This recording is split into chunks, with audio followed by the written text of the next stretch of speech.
Hello, everybody. Welcome to another Comic Source Comic Boom collaboration. This is your DC Spotlight for the week of November 23rd, 2021. Here in the States, unlike where Rocky's at, it's Thanksgiving week. So, kind of a convoluted week, really busy week for a lot of people, but hopefully you can get to your comic shop to check out some DC books. Pretty solid week overall.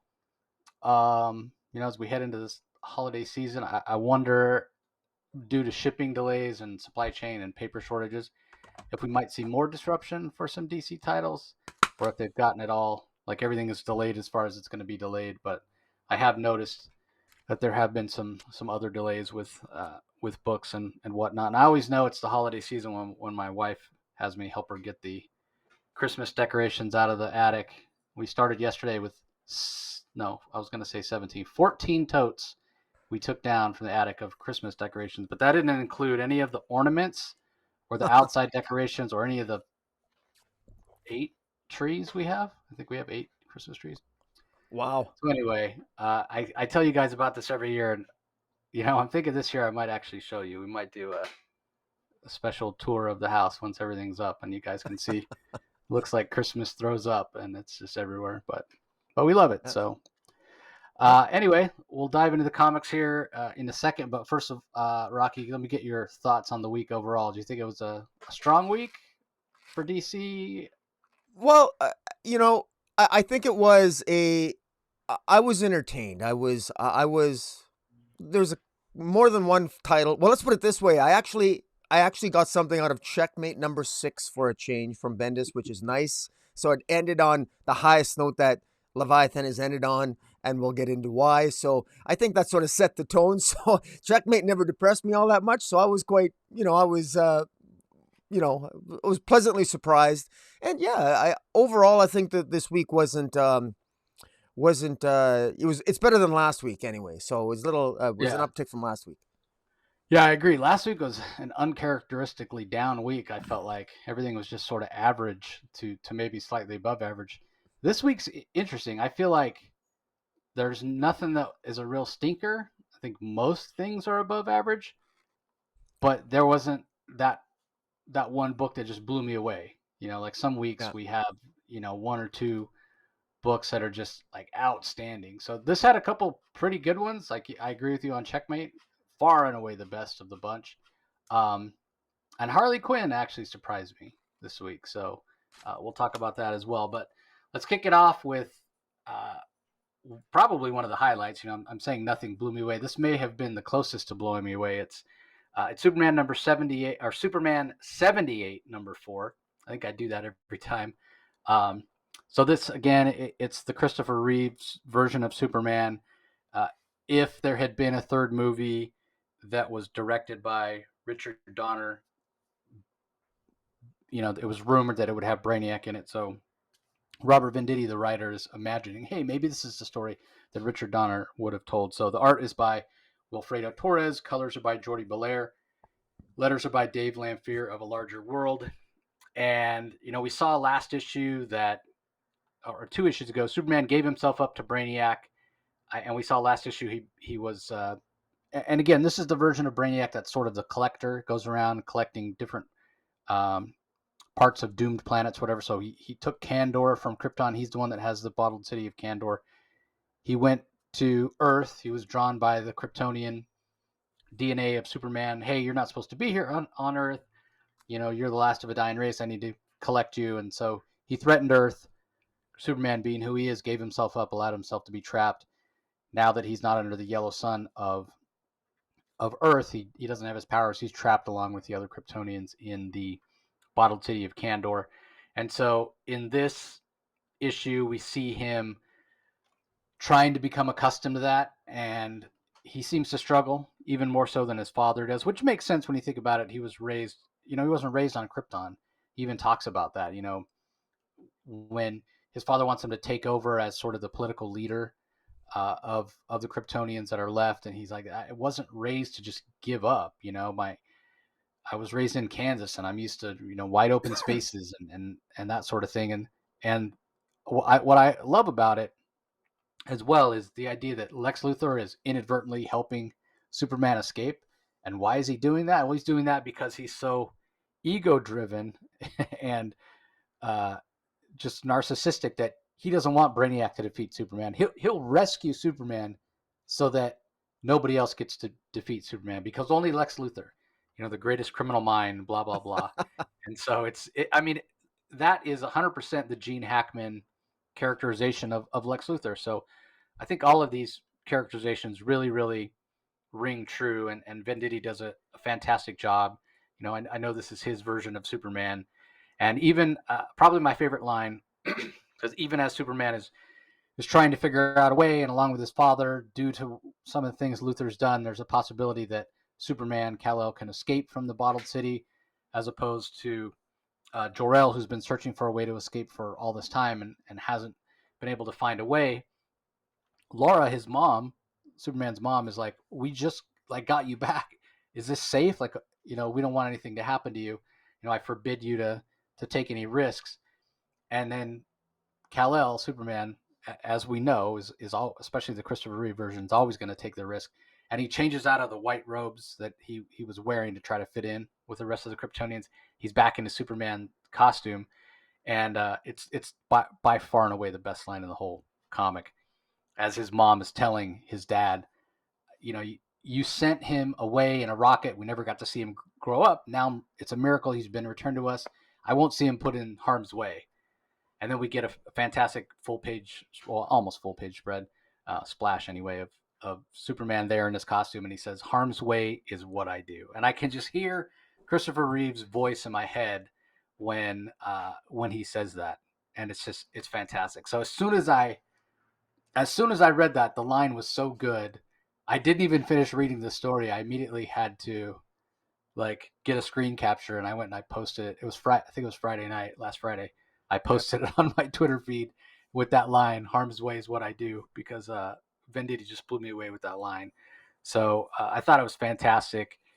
Again, this just rings so true. It feels completely like a continuation of Superman 1 and 2 from Richard Donner. And man, the only, and it's not even a complaint, the only thing I'll say about this that isn't a positive is I wish Christopher Reeve and Richard Donner had a chance to do this. I wish I could see this story on the big screen, because it really is fantastic. So anyway, what did you think, Rocky? Did you enjoy it as much as I did? I did. This was my favorite of the favorite issue so far. This is issue 4 of 6. This is my favorite so far. Just ranks so true. It would be great to see Marlon Brando again. And it's so easy to picture this as a movie, and especially with this 4th issue.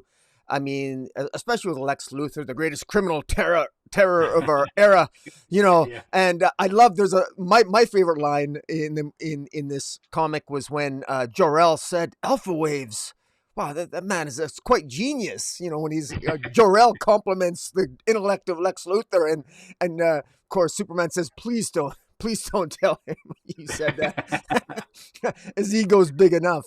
But no, this was a really, really well done story. Now, if the continuity side of me, I'm a little bit, maybe I'm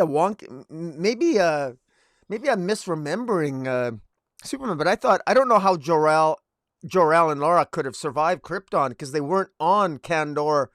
Brainiac must have rescued them after they rocketed the ship to Krypton, from Krypton to Earth, because I'm not sure how they ended up on Kandor, Jor-El and Laura, in order to be in this bottle city. So I thought that felt a little bit odd to me, but it's easy for me to reconcile with my headcanon. I can imagine after they rocketed, young Kal-El to Earth, they somehow found themselves, they must have been on Kandor. I mean, we don't know. Maybe they were living in Kandor. Apparently, that's where Kal-El lived with Jor-El and Laura on Earth, and maybe Brainiac must have just scooped up all of the city of Kandor right after that ship was rocketed to Earth. But in any event, love the art, love the way this was, artistically, this is just, it's spot on. Gene Hackman, it's so easy to picture Gene Hackman saying these words. Venditti just absolutely nails these characters. I even have some sympathy for Brainiac, the villain in this issue, because it's like he's, you know, it makes sense that he would, some people on certain planets are so stupid. I had to bottle City Candor because they were so dumb. They let their planet explode. And so I even have some sympathies with Brainiac. He's like a noble custodian, but of course he's a little bit too hardcore. He's not benevolent. He's more malevolent if you try to defy him or escape the Bottle City. But anyways, well done. Continues to be the highlight. This is I like this better than Batman 89. This one captures the spirit of the movie that much, the spirit of Christopher Reeve and all the other actors and that era of the 70s so well. Yeah, I agree. As far as it's not just this one when it comes to the continuity. And maybe if I had Mark Waid's memory and had read every single Superman comic, I'd be able to like suss it out more. Because I always thought, based on the importance of Jor-El and the Science Council and what have you, that they would be in the capital city. And we know the capital city of Krypton. It's not like here on Earth where there's different nations. There's just one capital for the whole planet, one race, and the capital is Kandor. So it always seemed to me like that's the city that Jor-El should have been in, but maybe his lab was outside the city limits. Like I'm not sure, because again, when Kandor, because this, in a way, this is ringing true to Kandor's first appearance in the comics or whatever, because that's how Kandor got saved. It was Brainiac that did it. But in the continuity, how it's always been, Jor-El and Lara weren't saved. They weren't in the bottled city of Kandor when it got saved. So yeah, I'm not really sure. So maybe this time the lab is within the city limits. Like I'm not sure how that works. But anyway, let's move on. I guess it's not that important. Let's move on to the next book we're going to talk about. It's the last tie-in for Catwoman into Fear State. It's called Unafraid. It's written by Ram V. We have Nina Vakuva and Laura Braga and Geraldo Borges on art. Jordi Belair does the colors, Tom Napolitano on letters. And not only is this the final Fear State issue of Catwoman, it's also Ram V's final go round with Catwoman. And it's been a pretty successful run overall, but we can talk a little bit about the run overall, but let's dive into the details of this particular issue first. What did you think, Rocky? I thought it ended good. One of the things that I like what Ram V has done, and I think he did it.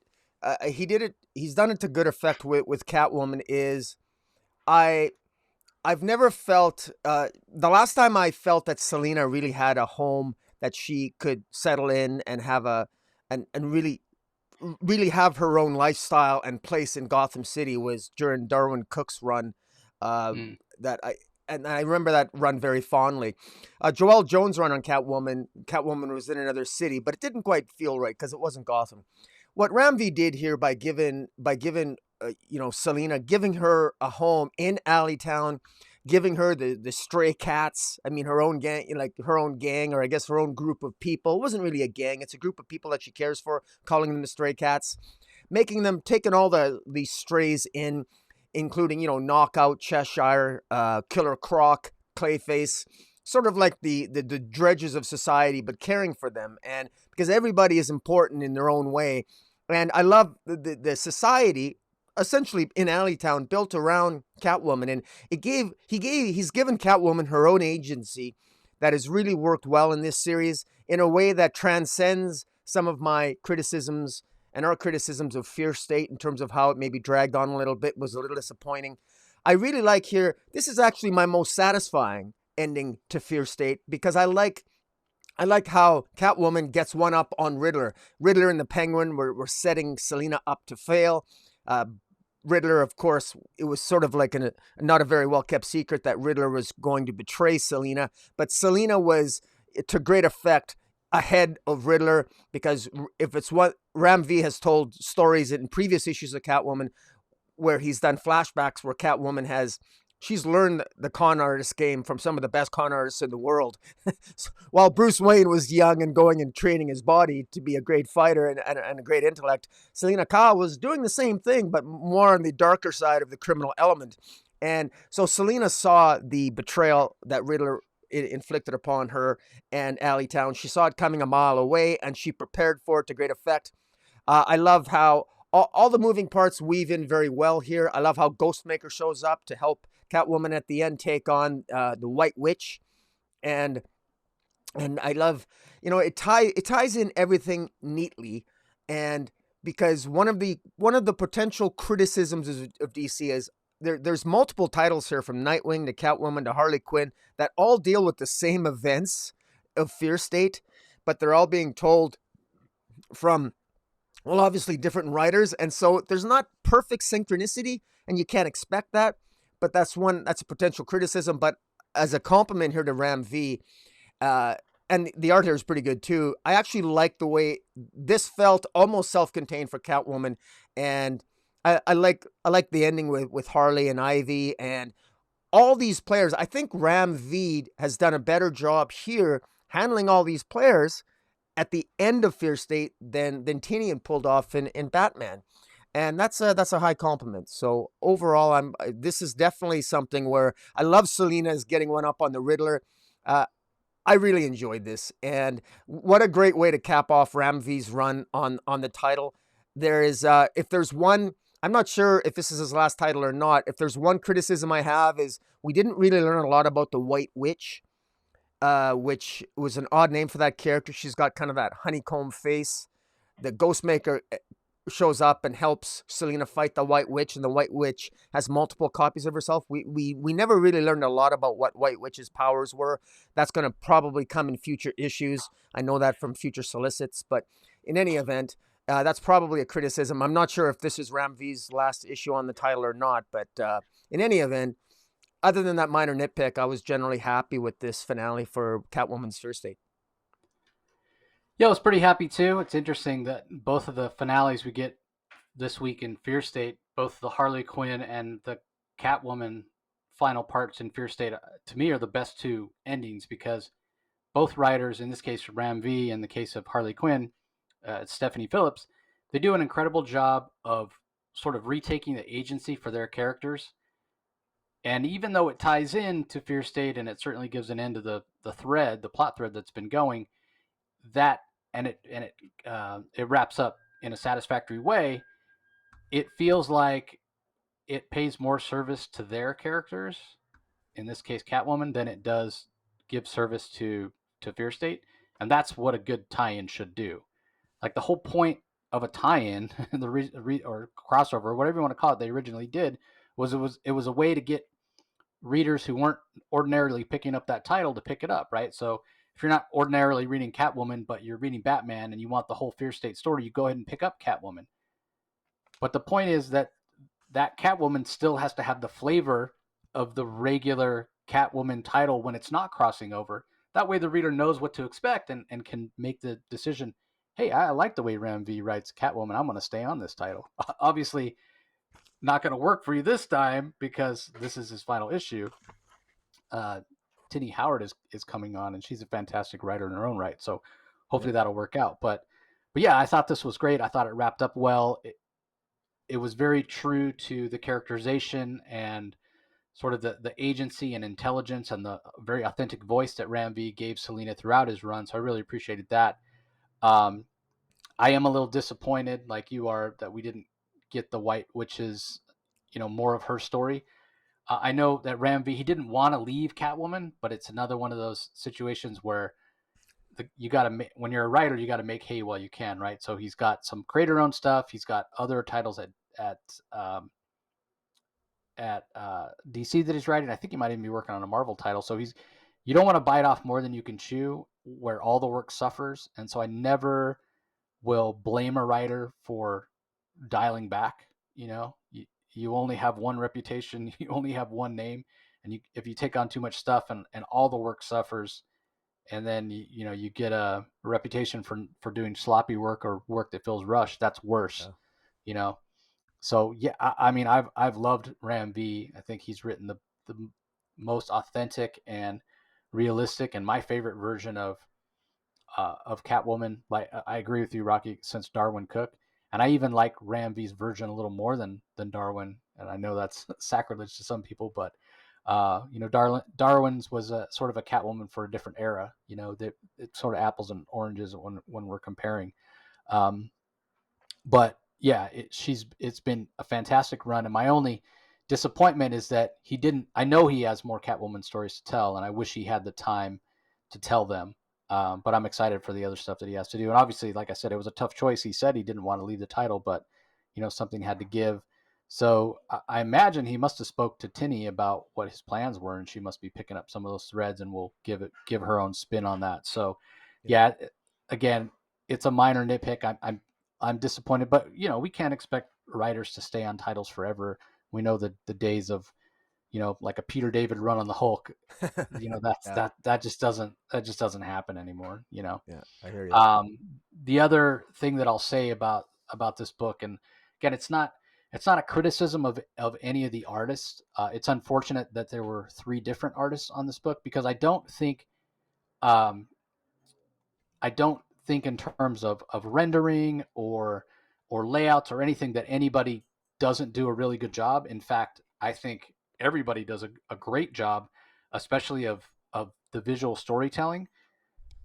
The problem I have with it isn't even that the styles that they have are so disparate that it pulls me out of the story. But what is very different about these 3 artists is the way they tell a story visually, like their camera angles, and just the sort of the tone of their art does feel very different. And so there are times where that kind of pulls me out of the story. If you look at sort of the panel layouts and the page layouts in the first part of the book, like the energy that the art has, and then you look toward the middle of the book, say the page where Ghostmaker's car is kind of flying through the air, it's very obvious that they're approaching it from a sort of a different visual perspective, which you would expect. It's a different artist, and no 2 artists draw exactly the same. Even if an artist tries to copy another artist, it's not the same. And then you go a little bit further into the book, and you get those pages where everything has kind of a greenish hue, and it's much more gritty. That is again a different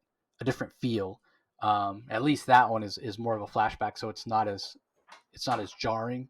So I don't think that any of the artists do a bad job. It's just unfortunate that they had, probably for time constraint reasons, to get this out on time. They probably, some of the artists needed some help. Maybe the script came in late. I don't know what the details are.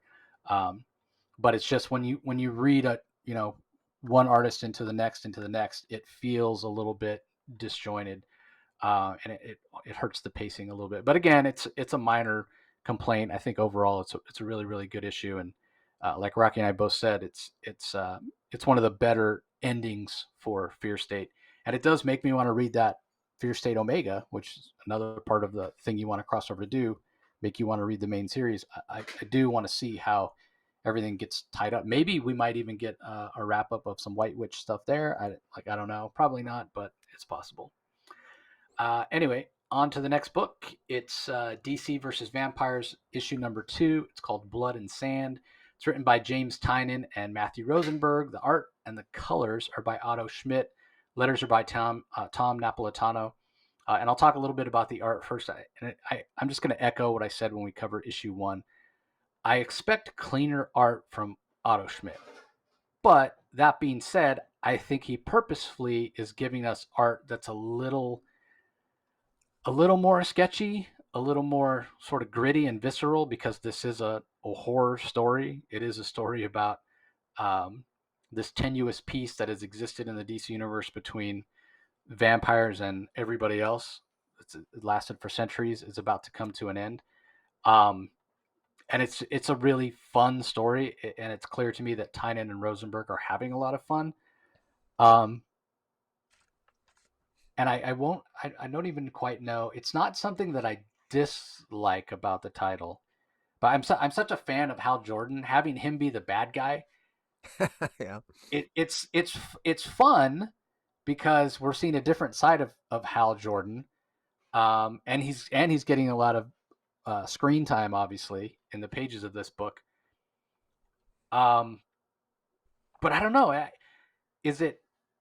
I mean, he's supposed to have like this fantastic willpower, and I want to believe that he would have been able to fight off the influence of the vampires a little bit, but I don't know. The story's not over. So maybe he'll overcome it.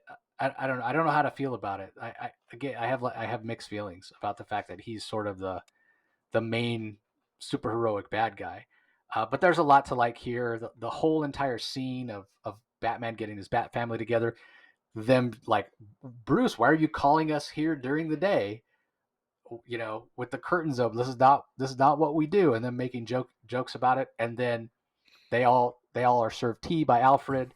And in the most Batman of all Batman things, right, stealing a page right out of the whole brother eye thing, they all drink tea, not realizing that Batman had Alfred make the tea with holy water because he didn't, even though they're there in the sunlight, he didn't necessarily trust them all.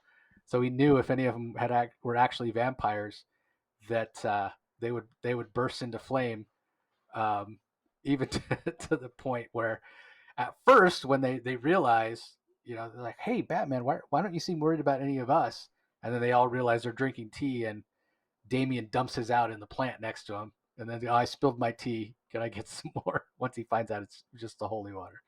So yeah, there's some really humorous moments like that, that I would expect from Tynion and Rosenberg. They're both really really good writers when it comes to balancing things like horror and humor and whatnot. So yeah, I'm really enjoying this, even maybe more than I thought I would, because when I first heard about it, I'm like, oh, here we go, DC and vampires. Like, this hasn't been done before. Like when you mash up things like the whole Marvel zombie thing. When you're mashing up sort of classic monsters with superheroes, it can get kind of old or tropey. But this has been pretty fun.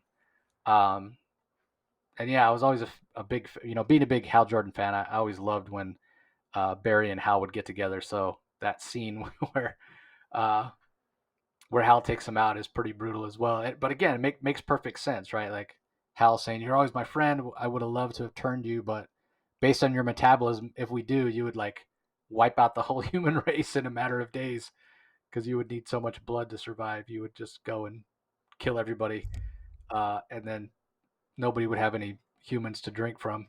It's a reminder that, as a concept, vampires, they can't ever completely dominate, right? Because then they won't have any food. Yeah. So yeah, it's a fun issue. It's a fun series. But yeah, the only thing is that those mixed feelings I have about Hal Jordan, but it's a minor nitpick. Overall, I'm really enjoying it, and I thought this issue was even better than the first one. Yeah. 12 issues it's going to run, so we're just getting started here. What did you think, Rocky? Yeah, it's obvious to me. I'm pretty sure James Tynion and Matthew Rosenberg, the writers here, I think they had a lot of fun scripting this, because I have a lot of fun just imagining if I was a vampire and I needed to take out all the superheroes and supervillains on the planet, where would I start? And I love the conversation as in the Bat family there when they're in the sunroom with all the sunlight and drinking the holy water, and at some point they got to hold a holy cross, and Batman is going to show them like all the different type of weapons that they can use, and Damian's all happy because he finally gets to actually kill people because Yeah, you get to kill vampires. That's cool. So they're Damian's all already happy. dead. Yeah, Yeah, yeah, they're already dead. So Damian's happy, but I like the fact that they're asking themselves, well, what would you do? Well, you'd take out the magic users first, and you'd probably take out the super villains because nobody's going to notice the villains are missing anyway because they're usually in hiding to begin with, and with all the, I like the Rosenberg and Tynion did a good job scripting the dialogue as the Bat family is in that sunroom, just talking about strategy and where do we start, what do we do. Thought it was very well done. Hal Jordan, I love, he's such, you mentioned before about how you have mixed feelings about Hal Jordan being the vampire, but that's also why he's the perfect choice almost for the betrayer of the Justice League, because he has all that willpower. And I'm sure even Batman might think, well, Hal Jordan's got the strongest willpower of all. He's probably the least likely candidate to fall under a vampire's, magical or powerful deceptions or control. But in any event, well done. Again, the dialogue here really makes it scripted very well. The issues, it's obvious here that there's a lot of gravitas. There's a lot at stake. Batman did did not reveal one particular thing to the Bat Family. He didn't tell them that he had a vial of Lex Luthor's blood that Lex Luthor um, gave Andrew Bennett. Andrew Bennett, right, before he died. So Batman is keeping some information close to his chest. We'll see how that plays out. This is only issue 2, and this is only going to get better, I think. So I'm really looking forward to this. I'm so glad it's in an alternate universe because, I mean, I'm enjoying I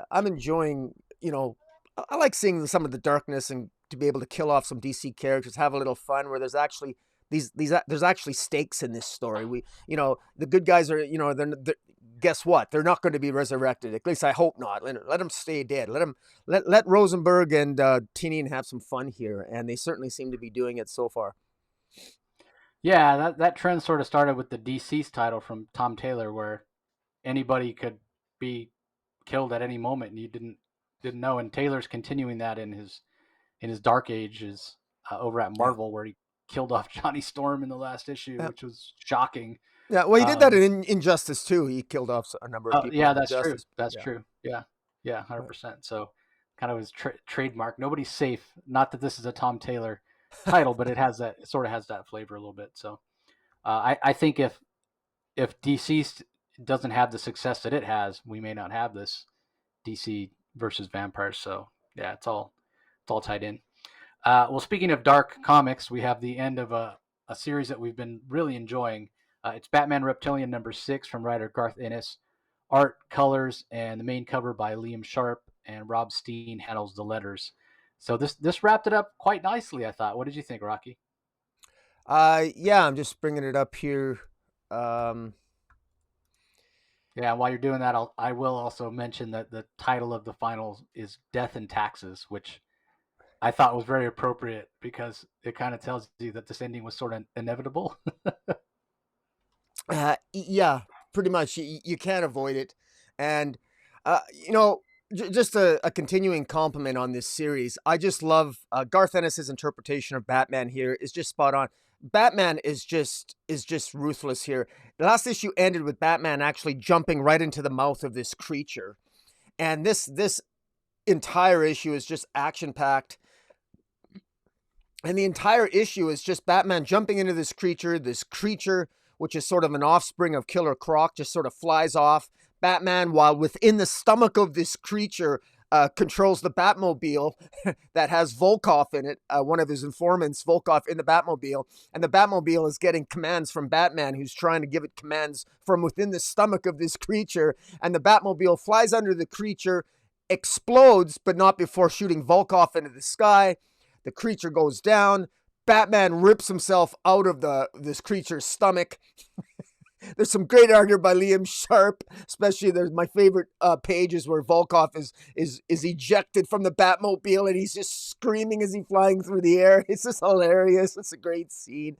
I mean, Liam Sharpe does such a good job here, and this creature is basically it's not totally dead, but Batman literally cuts himself out of the stomach of this creature, and just in a very grim way. I mean, he's defeated the creature. He's calling in the military to pick the creature up and also to pick up Killer Croc.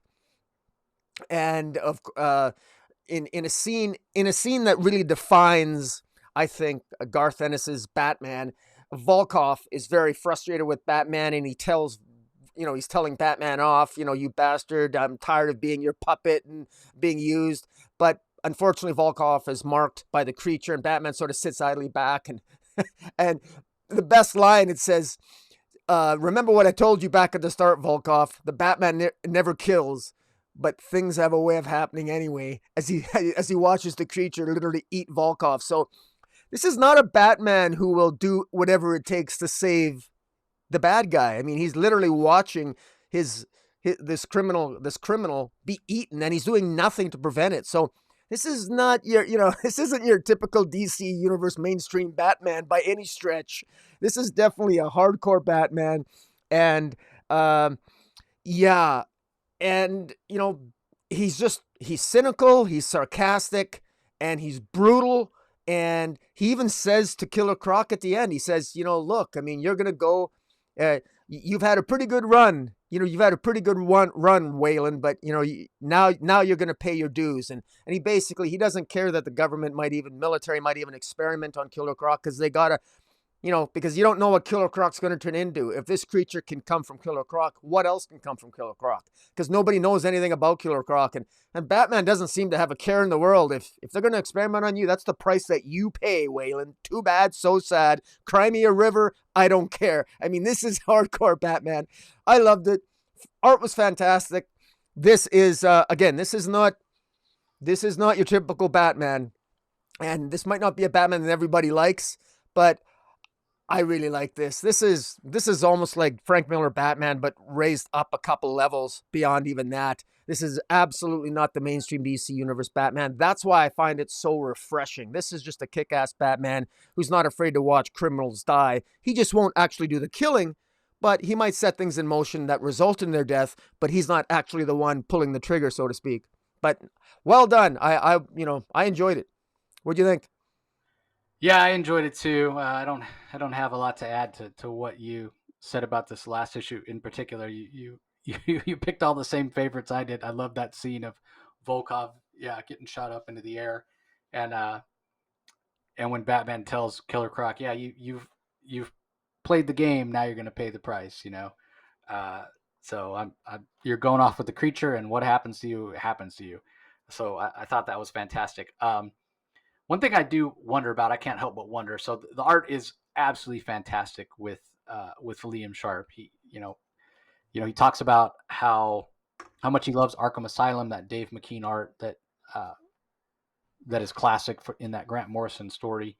But I can't help but wonder what sort of different feel this might have had if Steve Dillon, who was originally intending to do it with Garth and Ennis, had been able to do it, but unfortunately he passed away far too young.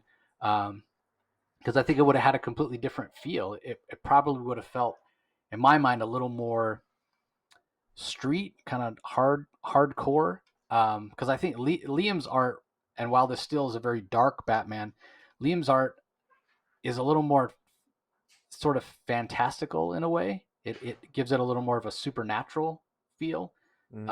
As opposed to, I think, Steve Dillon. I think back to like his work on Punisher Max and whatnot, would have maybe felt a little more like that. So, but either way, I love it. It's fantastic, and I particularly like the fact that we get Batman Reptilian original pitch, this pitch that Garth gave to Marie Javins, the editor in chief at DC. So you get an idea of that more hardcore Batman, and it's a 3-page document, and it's not exactly how the story ends up going, because things end up changing organically, and obviously when Ennis first pitched this, he didn't know who the artist was going to be and whatnot. But I appreciate that it's in there, because it does give context, and it proves what a fantastic writer Ennis is, because even though things change between what the pitch was and what the final story is that we got, one thing that he nails, and Rocky talked about it, is this is a much more hardcore Batman. This is a Batman who doesn't pull any punches, and he doesn't outright kill anybody, but he doesn't necessarily go out of his way to save somebody who's a villain who's put himself in harm's way. So yeah, I think overall this is a really good series, and I wouldn't be surprised if it sells really well as a collected edition for years to come. So, all right. Up next is Checkmate, issue number 6, from writer Brian Michael Bendis. Alex Maleev does the art. Lee Luffridge on colors. Josh Reed on letters. Rocky and I both mentioned this being the best of the Checkmate series. This is issue 6 of 6. It ends the story. Now, sort of tongue in cheek, I could say, well, this is the best issue because it's finally over. and there is some truth to that, but at the same time, no, there's a part of me that feels like, and I totally expected this, that everything wouldn't necessarily be tied up. There are still questions to be answered, and that sort of suits not only a Checkmate series, but also that's a Bendis, right? He always leaves some questions unanswered, maybe so he can come back to it or whatnot. I definitely feel like this series is one that kind of suffered because of the pandemic. it came out later than it should have. It doesn't line up continuity wise with other things that are going on with Superman and whatnot. And I think that hurts the series overall. But this is much cleaner. And I think one of the other things that helps this issue flow really well, so many of the issues that Bendis did in the series, we didn't get linear storytelling. It jumped around, and I think that hurt the pacing of the issues and the story overall. Very we don't much get so. that here. Yeah. We don't get that here. This is a straightforward narrative. The only time jump we get is at the end, after the main part of the story is over. We jump forward a week just to see a little bit of an epilogue scene between Lois and Superman. So that's not, jumping back and forth from different timelines, which I sort of understand why Bendis did it in the regular series, and even in the lead up and the other Leviathan events, because it's a storytelling structure that can allow you to, move forward and tell some exciting plot points and then fill in the context at that moment when you need the context. But again, I think because the story ended up being a little bit more of, we're going to tell you rather than show you, and that sort of storytelling structure has to be done that way, that it can kind of hurt overall the pacing and the impact of what you're seeing, because the people have already lived through it and they're just telling you about their experience, rather than if you see them experience it, it can have more impact. You can see their reaction in real time. So I love that this issue was straightforward. There was a little bit of wait, why Mark Shaw all along through this entire thing, because he's never been the biggest character. And so I always question why Bendis chose him. And then in the end here, he's sort of displaced by Talia al Ghul, because she's much more formidable than him, and it always should have been him and not her. But at least that sort of makes more sense now. But there is a little part of the DC fan in me that loves like more B and C and D list characters. That's like, oh man, like you told this whole story with Mark Shaw, but at the end, in order to make it make sense, you got to kill Mark Shaw. Not that he couldn't come back in some way, he's a comic book character, but in a way, it feels a little bit like, wasting a character that I always enjoyed. I always loved Mark Shaw as Manhunter. But yeah, I mean, it's no great loss because it's not like he could carry his own series or anything like that. But overall, I like the way that Bendis wrapped this up. It made sense. I just feel like if the tone and the storytelling structure that we got in this issue had been throughout the series, and throughout his whole Checkmate and Leviathan storyline, where he was showing us and we're getting to see the characters go through it, that it would have come across better than the whole telling rather than showing. But yeah, I thought this was solid, and it certainly left things open for more of Leviathan in the future. Leviathan's back in the hands of Talia al Ghul, which makes sense. So yeah, overall, I thought it was pretty solid. I guess we'll have to wait and see if this version of Checkmate is the one that continues. And yeah, the reveal of who Mr. King was made sense also, and was also sort of cool. But I'll let Rocky talk about that more if he wants to say who it is. It's a character that I'm not really that familiar with, but it was interesting. It wasn't somebody that I expected it to be. So anyway, what do you think, Rocky? Well, I like this issue more for the revelations than anything else. I mean, in a twisted kind of way, you hit the nail on the head, and I'm glad you articulated it that way, because I wouldn't have. But you nailed it when you said that previous issues with when Bendis was jumping from different timelines and different periods of time, it felt very convoluted and it was difficult to follow, and it didn't flow very well. This issue really works because everything is linear, and it really substantially helps the narrative immensely. I also want to give a compliment to artist Alex Maleev. I have been hard on Alex Maleev because I've said in the past he's not really one for action sequences, but this is Alex Maleev's best action sequences that he's done. So for all of his Checkmate series, all of the individual issues were Leviathan with Leviathan, and then through this series. This was, I think, his best work so far, and I actually could see some of the battle sequences play out better than I normally can when Alex Maleev draws him, because he's normally known for his static talking heads with Bendis, but it works well here. A couple of things that are interesting. Now, Mr. King is revealed to be Commandy. He's from the future. So at the end of this, Mark Shaw is basically defeated. He's killed off because he's weak and pathetic. Talia takes over Leviathan. Leviathan was always Talia's anyway. But Talia at one point teamed up with Mark Shaw. He was taking it over.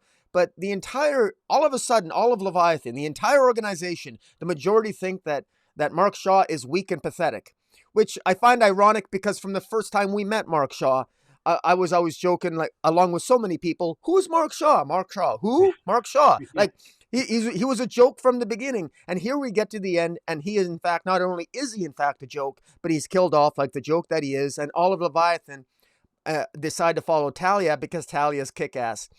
They fail to take over the Heroes Network, which is what they were. The Heroes Network consisted of all the sort of the computer and the controlling of the Justice League satellite, the Fortress of Solitude, and the Batcave, and all those little secret headquarters that the heroes have, the Heroes Network. Leviathan failed to overcome and take over all that. But we got the Snowman's ticket. We now know that Lois Lane has a brother, Leonardo Lane. That's one of the things that's dangling at the end of this series. We don't know. At the end of this series, Lois Lane tells Superman that she's supposed to meet her brother and that he's going to fill her in on all the information that she needs to know, presumably about his past and about, how she never knew of his existence, et cetera, which is, frankly, I mean, I'm really interested in that. I wish we would have got, I'm not really happy with how it played out, the revelation of Leonardo Lane, but I'm looking forward to learn more about that. One of a potential criticism of how this structure is now structured for the DC universe, I find now Checkmate, at the end here, Checkmate has agreed that they're not going to affiliate with any government. They're going to take Leviathan on head on.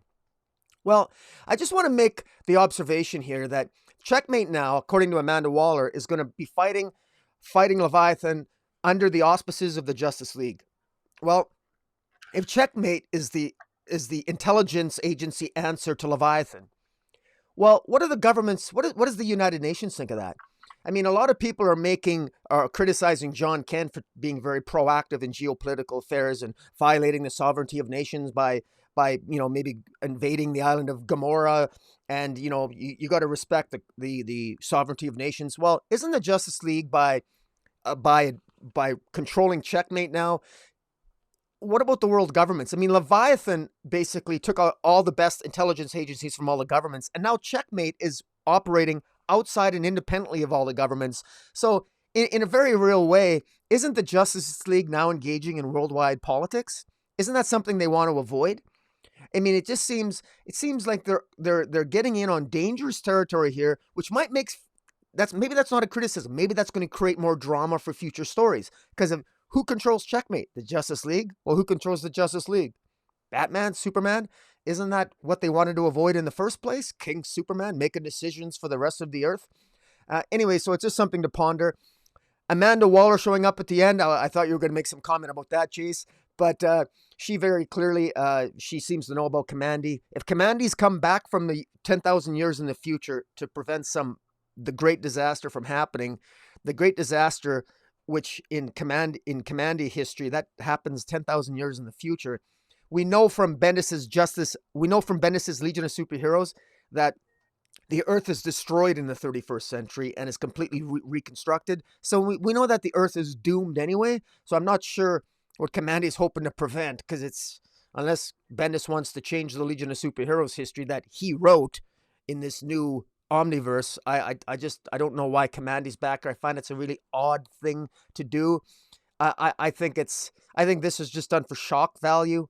It's a very odd twist, but I'm willing to give it a shot to see what's going to come out of it. But it really has all the taste to me of just just putting out an idea with no direction as to where it's actually going. Although we do have Justice League versus Legion of Superheroes, which is a miniseries that's coming up, advertised. It's going to be debuting in January, so we might get something out of that. But in any event, I love all these questions that Bendis left us with here. He's planted some seeds that are interesting, and so I'll give him credit for that.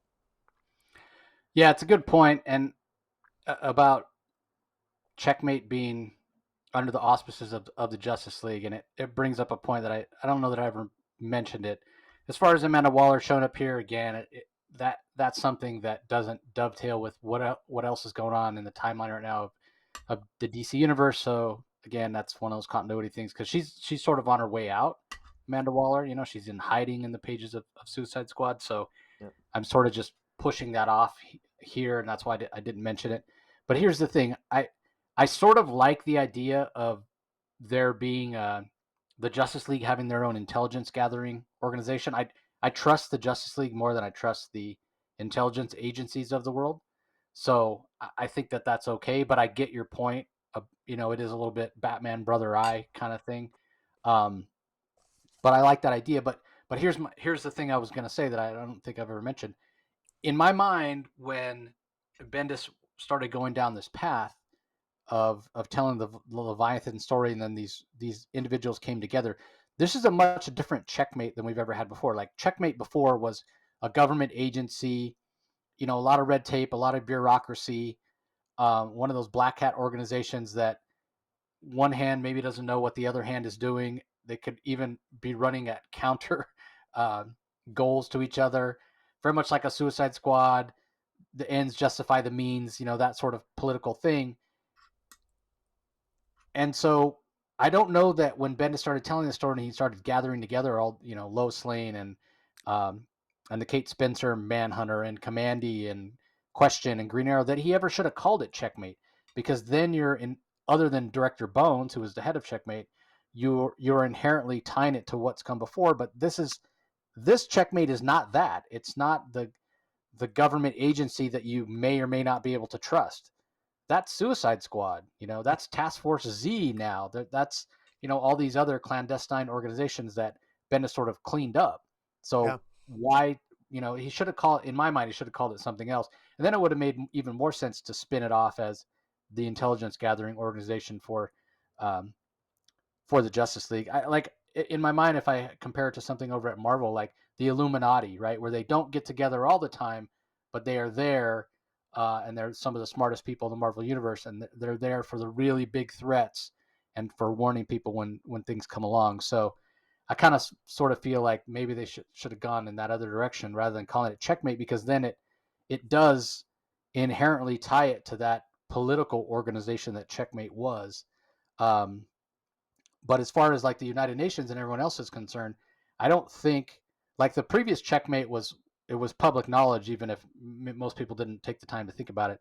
I think this version of Checkmate, from everything we've read and seen, and I'd have to go back and reread this, which I'm not going to do. I didn't enjoy it that much, but I think it's still a secret, right? So the United Nations and the other governments of the world wouldn't necessarily know that the Justice League has this secret intelligence gathering organization. So you're right. Bendis has planted the seeds for something really interesting here. And if he does continue to be the one to tell the story, I hope he tells it in the linear fashion that he did in this issue, because this issue was pretty damn solid. And if this had been how the whole story was structured, I would have been a fan of it. And I'm not even a big fan of the whole political machination, secret intelligence side of DC. That's how good this was. And in my mind, it kind of bugs me because it's like, man, the potential was so great. I don't know. Maybe this might have been what I was talking about with Ram V earlier, where Bendis just had so many things going on. Maybe was biting off a little more than he could chew. Anyway, let's move on. Task Force Z. Speaking of which, we're up to the second issue. This is from writer Matthew Rosenberg, Eddie Barrows on pencils, Eber Ferreira on inks, Adriano Lucas on colors. I know you weren't a big fan of the first issue, Rocky. Did it get any better for you with the second one here? I'm happy to report that it did. I actually, I was pleasantly surprised. Let's see here. Yeah, I mean, I thought I did. It was the first issue. I was a little disappointed. I thought this is just sort of like another alternative take on the Suicide Squad, and it's still what it is. But there was something about Matthew Rosenberg's writing here that I got to give him credit. I really enjoyed it, and Eddie Burrows' art was really good. It's clear one of the things that we should identify right now that is at play in Task Force Z, but that is also in play in the issues of Robin with Lazarus Pits and Lazarus Island, and is also in play in the issues of Suicide Squad with the Lazarus resin and everything else. The Lazarus Pits are having a greater prevalence in the DC universe right now. And because we've got Lazarus Pits, Lazarus Resin, we got Lazarus Pills in this particular issue, Lazarus Liquid. I mean, there's all kinds of things that are happening right now, all flowing from the use of the Lazarus Pits, quite frankly. And we have vampires. It's never been harder to actually die in the DC universe than it is right now, apparently. Exactly. That's exactly right. Death really is, it's kind of funny because, I mean, I think I made the comment before in one of our past reviews that, one of the albatrosses that the X-Men have under Hickman's run is that death has no meaning in the X-Men universe if you could just, go to Krakoa and having being resurrected through the magic or the power of 5 other mutants that can resurrect you or whatever it is there. But in any event, I hope that DC doesn't abuse the use of the Lazarus resin too much. I don't, although it's kind of an interesting way maybe to bring heroes back. In this issue takes place obviously off the events of last issue, where Jason Todd is basically, he's frozen, and Astrid Arkham is like, she wants to eat him because they're all dead, so they're all basically zombies. And what this issue does very effectively, and the reason why I enjoyed it much more than the first, is that I got a lot more information that actually, I admit, piques my interest, because it's these Lazarus pills that Bane and Astrid Arkham and all these characters are taking, that depending on how much you take, it will bring you back to life, and that's very effective. But what I got to give Matthew Rosenberg a lot of credit here, because I actually felt sorry for Astrid Arkham. I felt sorry for Bane. I really felt sorry, because they're keeping Bane alive just enough to keep him almost like a puppet, almost like brain dead, just his brain active enough to use him as a puppet. And same with Astrid Arkham. There's a scene here where Bane is literally trying to scream, and it was horrible. It's horrible what this Crispin, this leader of Task Force Task Force Z, is doing to these villains. It's awful. And Jason Todd, I mean, I can see why he's so upset, because at one point Astrid Arkham, I mean, at one point she actually goes up and she has her arms, she had her legs ripped off last issue, and her legs grow back. In order to grow Astrid Arkham's legs back, they had to give her an extra amount of Lazarus resin, which these Lazarus pills, which had the effect of restoring some of her mental capacity, and she was normal again, and she's self-aware of what's going on, but she knows that she can't leave because the pills will wear off and she'll be dead again. And there's a tragedy to it. Jace, I know that we always joke about how much you hate Amanda Waller. I'm not a big fan of Amanda Waller either, but this Crispin, there's a sickness and a horror element to him that I think he's even more sick than Amanda Waller. I almost get the element. I mean, Amanda Waller can be pretty cruel too, but there's a cruelty here in just sort of keeping this Task Force Z just barely enough alive, but in a horrific state to control him. I found it very disturbing, but also very interesting. I also like the use of this new character, Hannah Hobart, who is this character where she's got a demon that manifests itself at night, and so at one point near the end of this issue, they infiltrate the Cobra cult, and by infiltrating the Cobra cult, they're trying to rescue or trying to obtain a particular prize, which ultimately ends up being what appears to be the body of Deadshot. And of course, we know that Deadshot if in fact this is the body of Deadshot, was killed in the issues of Tom Taylor's Suicide Squad. And so it's going to be great to see Deadshot return. That's probably one of the worst kept secrets. We knew that at some point probably Deadshot was going to return, but it's interesting here. I also like Mr. Bloom here. I hated Mr. Bloom. I was not a fan of Mr. Bloom when Scott Snyder introduced him as one of the Batman villains. He was one of my least favorite villains, but I actually like Mr. Bloom here. He just, he's got his own sense of agency in this issue that I thought was quite well. My favorite character is Astrid Arkham. I really feel sympathy toward her. And Bane. I even feel for Jason Todd. In one single issue, I'm actually more captivated by this concept of the Suicide Squad with this Lazarus resin. And there's an element of cruelty to it that has drawn me in despite its cruelty. And I'm not liking this Crispin character, this leader of the Suicide Squad, but Task Force Z. But I'm in. I'm really curious to see where this is going. And it's good to see Deadshot return in the final page. And there's a particular sequence that happens at the end that I won't spoil for people, but I'm definitely in. The first issue sort of annoyed me a little bit. I thought it was cliche, but this has a different take on the Suicide Squad idea, and I'm in. Yeah, I agree. I was going to mention this idea of holding them prisoner with the pills, and how, yeah, if there's anything similar between Task Force X and Task Force Z, it is that it's this idea of control.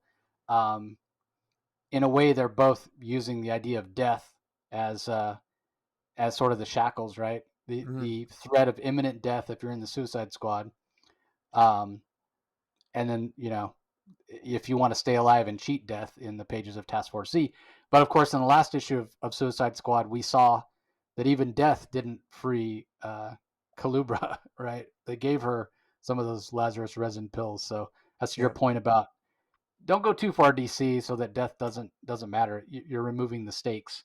But yeah, I'm excited. I was very excited to see Deadshot show up at the end. I mean, you can imagine that he's been an interesting character ever since the very first Suicide Squad, or not the first, because that was back in the 60s, but the new version, the whole idea of Task Force Z version of Suicide Squad with Amanda Waller that appeared in the late 80s.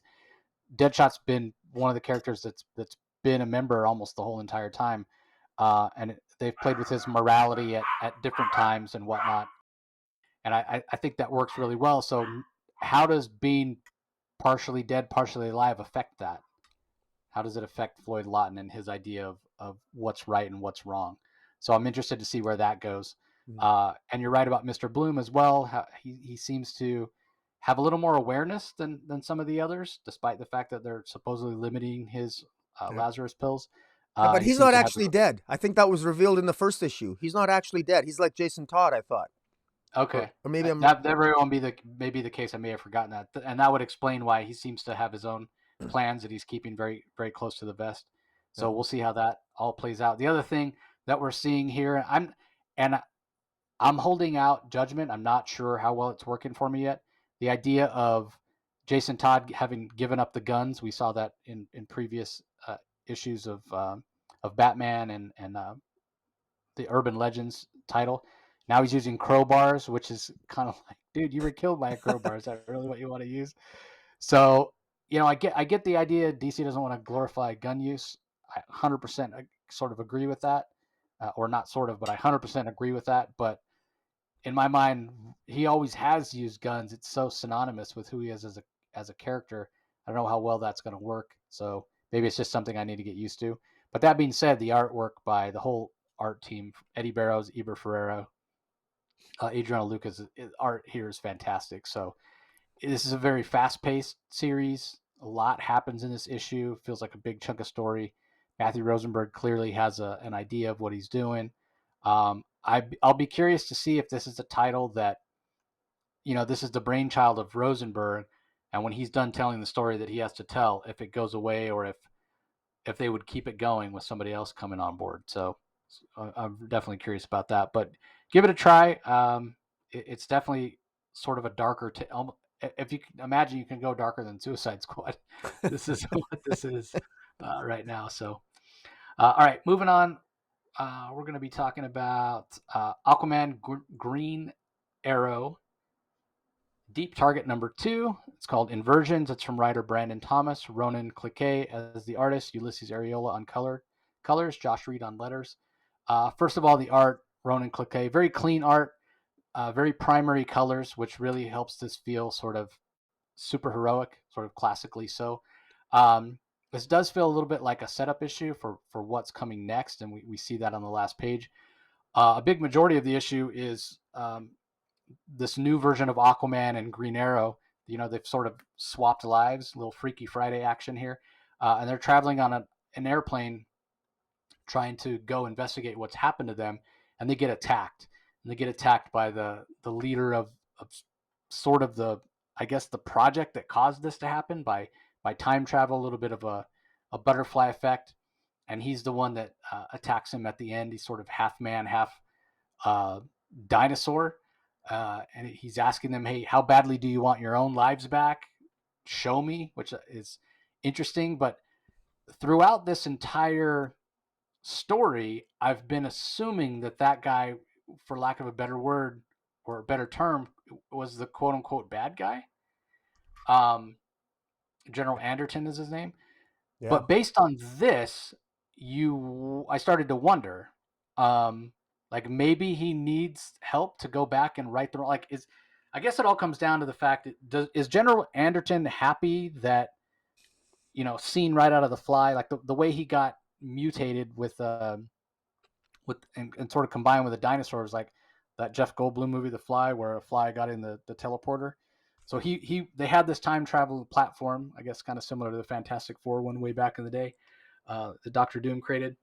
So they go to transport him, you know, pull him back forward in time, and there was a little baby dinosaur was on the platform. They didn't know it, and so then when he apparently rematerialized, he was like half man, half dinosaur. And so you just assume, you know, the whole idea of reptiles being evil and that sort of Western myth and whatnot, that this guy just had his own plans, maybe want to take over the earth, blah, blah, blah, whatever. But then at the end of this issue, you know, they get attacked. They don't necessarily kill them. But then he asks them, how bad do you want your life back? Show me. So is he trying to manipulate them into helping roll back the clock? But then they killed the 2 pilots. So is it just a case of, well, we can kill whoever we want here because we're going to go back and change time. And when we change it, everything will be reset. And so the pilot and the co-pilot got killed, won't be dead, kind of thing. So I don't know what to expect, which is kind of what I'm enjoying about the series, because this feels like it's out of regular continuity as well from Brandon Thomas. So I don't have any idea what to expect, right? We're talking about time travel, and any timeline can be flipped around and changed to suit what the writer wants to do. It gives that sense of unknown and that sense of surprise. So I'll be curious to see, is this General Anderton like really a bad guy? Is he not a bad guy? Is he actually, you know, are we going to find out next issue there's some other antagonist? Like I just don't know what to expect, but I'm having a lot of fun.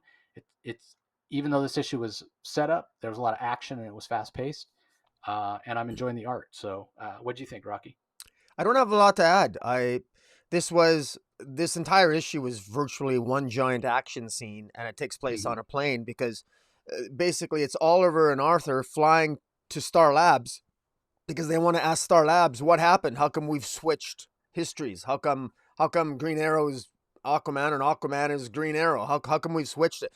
They're flying to Star Labs to figure it out, and then the plane is attacked by seemingly what we think are the minions of this General Anderton, or maybe that's misdirection. Maybe it's not General Anderton, but they end up, ironically enough, curiously enough, they end up on the island where Oliver Queen became Green Arrow, or I guess in this case, Arthur Curry became Green Arrow, I guess. Yeah.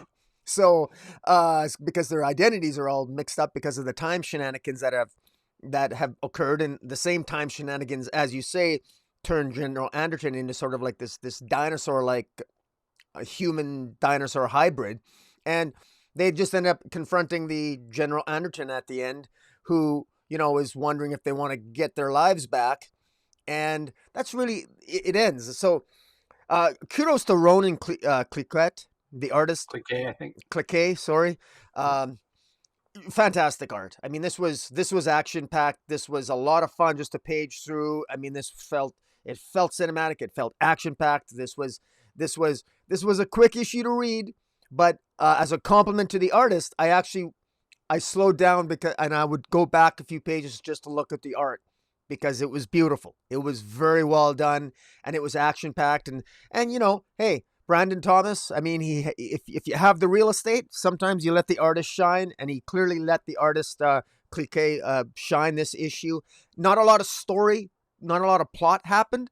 We started at point A, and we never even got to point B. But well, I guess we did. But so not a lot happens. But look, comic books are both scripting and the art, and this was an issue where the art shines more than the writing per se. And Brandon Thomas, I get the impression that he just sort of went to Ronan Cliquet and said, "Look, show off your talents. I don't care how you get to the island, but they're in a plane. They end up on the island. You can." Maybe he just let Ronan Cliquet, script the art. I'd be curious to know how they collaborated on this issue. But again, visually it was very stunning, and not a lot of story happened, but I'm having fun with it, so I'm still in for the long haul here. Yeah, if I'm right, and it turns out Anderton isn't necessarily the bad guy, I'm gonna love that we slowed down in the second issue, because let's say we didn't. Let's say that because you're right, that this you probably could have taken half an issue, and then we could have got that turn and find out that Anderton is not really the bad guy and it's somebody else. I like the fact that we get a full issue, because it's stretching out that plot point, and it'll have that much more impact to have it in the third issue as opposed to the first. You know what I'm saying? And I do notice you were talking about it, and I'm thinking about that. And I'm noticing that it is a 7-issue mini as opposed to a 6. Yeah. So again, it could be, maybe it could have got condensed down to 6, but why not structure it a little bit different? Let Ronan have a chance to shine, and push that reveal out a little bit more, so we get that cool cliffhanger.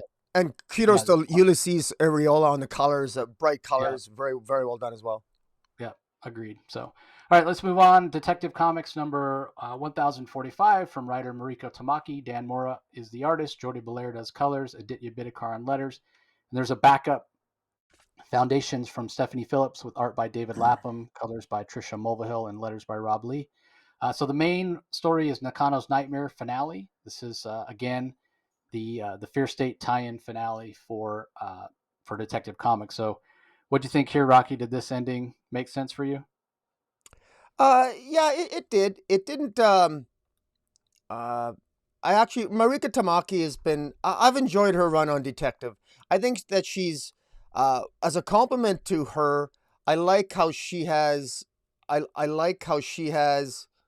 Sorry here. I like how she's managed to tell, of all the writers of all the Bat titles, she's managed to tell her own story. I like her story the best, because she didn't let Fear State overshadow the story that she wanted to tell, and she's managed to tell it very well here. And the whole idea, she created this idea that in the midst of all this Fear State is this Hugh Vile character, who ultimately, when he was defeated, there's this virus that's going around with these sick twisted little cells that are all over Gotham, and Batman gets infected, Huntress end up getting infected, multiple people getting infected, even Mayor Nakano ends up getting infected. Last issue ended with Batman utilizing basically a taser to shock, or not a taser, but I think it was a taser of some kind to shock and to burn the Hugh Vile virus out of Mayor Nakano's system, and sends Mayor Nakano back to I guess the mayor's office, where he ultimately continues to play the role leading into Fear State, which is in the other issues. But the main story itself here flows very well, because we're more concerned about what the hell's going to happen with this Hugh Vile, with this disgusting sort of virus creature that sort of changes into this great hulking sort of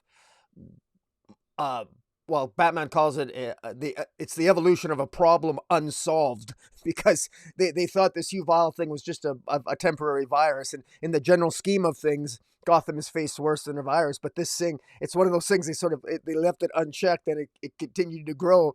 And in the midst, everyone's focusing on Fear State. Meanwhile, you got this crisis that's brewing with this virus and potentially infecting all kinds of people. But uh, this has been very well. Dan Mora's art is fantastic. Again, Jordi Belair on the colors, done a really good job here. This is one. This is a story that encompasses multiple members of the Batman family, but the focus on Bruce Wayne and this Sarah Worth who dies, and her father, Mr. Worth, this sort of like corrupt businessman who blames Batman, and then him being used by the Penguin, and Batman becoming infected. Marika Tamaki here, writer Marika Tamaki, did a really good job here. I think that this story in Detective flows, I think was structured and flows better than the story of how Fear State turned out. Granted, Fear State had a lot more moving parts, but I like of all the individual writers that were editorially mandated to sort of shoehorn in Fear State into their storylines, I thought Marika Tamaki has handled it the best. Stephanie Phillips has done an admirable job in Harley Quinn, but I think Tamaki just went it's just a little bit more gravitas, and I had more fun, and a little I just really enjoyed. I guess maybe I like the villain better. I like Hugh Vile as the villain, and the fallout even after his death. I like the fallout from that as opposed to the villain of Keepsake in the pages of Harley Quinn, but that's probably an unfair comparison because one's kind of more comedy and parody, whereas this is a little bit more serious and horrific. But overall, I thought this worked well. I actually thought this made Mayor Nakano feel a little bit heroic, because I always thought Mayor Nakano has always come across like kind of a really idiot politician here. But he actually listens to Batman. Batman criticizes him because Mayor Nakano, Batman tells him, look, I tried to warn you, but you have your own agenda of being against vigilantes. So I tried to warn you about Hugh Vile, but I mean, trying to contact the mayor's office if I'm a vigilante, it's like you're blaming me, you're cops, you put the cops against me, you got the magistrate. So Batman sort of puts Mayor Nakano in his place. And Mayor Nakano, of course, we know actually ends up listening, because we know at the end of Fear State, Mayor Nakano publicly apologizes to the citizens of Gotham City for making a mistake with Simon Saint and the magistrate. So there's connective tissue here with what Tamaki has done into Fear State. And I think with artist Dan Mora, this is just, it's consistent, it's good, I'm satisfied with this. And it'd be interesting to know your viewpoint I think I enjoyed the cohesiveness of Marika Tamaki's detective story with Hugh Vile than how Fear State ended. But you feel the same way? Yeah, I do actually. In my mind, you could take the Fear State like trade dress off of this and not even know that it's tied in with Fear State. Yeah. She just did what she wanted to do, and I sort of wish. I think Nightwing it impacted what Tom Taylor was trying to do normally the most, and this one it impacted Marika Tamaki's plans the best. So I don't know if that was just luck that the storyline that Marika Tamaki happened to be telling just made sense to just keep telling that story for Fear State. Obviously Batman, she's telling Bruce Wayne stories and he's in Gotham, as opposed to poor Tom Taylor had to take Nightwing over, Dick Grayson from Bloodhaven and bring him over to Gotham. So, just inherently more disruptive. So, yeah, I think it worked very well. I do agree with you about Mayor Nakano. Again, he's kind of come out of nowhere to be this really significant character in Gotham City over the last year. The problem is that everybody's having to put him in their stories because he's such an integral part of Fear State and Magistrate and those decisions and what have you. But his characterization, because it's a character that's not really established, his characterization's been a little bit all over the place. So yeah, he does come across as an idiot, a bigger idiot sometimes than others. Sometimes he comes across as just somebody who's overwhelmed. I do sort of agree that Tamaki's given him the best characterization. He seems to have learned from his mistakes, and hopefully he'll be an ally for Batman going forward. Maybe he has the potential to be a good character despite his auspicious beginnings. I guess we'll wait and see. But yeah, overall, I thought this was successful. I agree with you about Dan Mora's art, just fantastic. He's got a chance in my mind to be a really classic Batman artist if he stays on the character for a long time. I also thought that the colors in this issue worked really really well. Um, the red wasn't used as much as it could have been, which I appreciated, because then when the red popped up, whether it's the red of the virus, which is that's what it is most of the time, but even on the page with Batwoman, I thought it worked really really well and helped make it be more impactful. Not a surprise. Jordan Belair knows what she's doing when it comes to colors, but with a story that's so tied in with the Hugh Vile virus, the temptation could have been red, red, red, red, and I think it would have been too much. So, yeah, I thought it was fantastic. As far as the backup goes, um, first of all, it has to be an honor for Stephanie Phillips to work with a legend like David Lapham. I talked last issue when we got the first part of this backup story about how we don't need. I ranted a little bit, to be honest, about how, God, why would anybody want to rebuild Arkham as Arkham Tower? Like, let it die.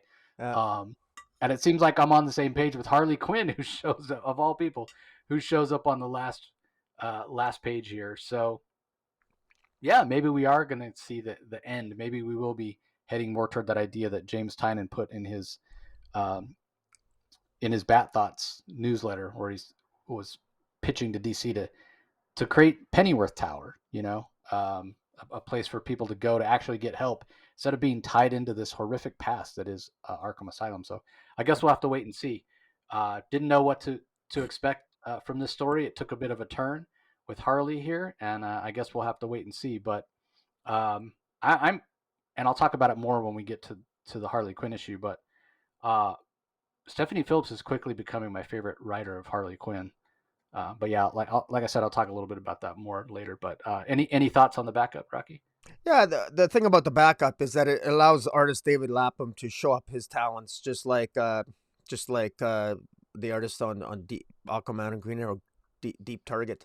Yeah, this was good. I mean, again, not a lot of story in the backup. It's just Batman going to Arkham Tower and uh, and basically forces want to blow up the tower to tear it down.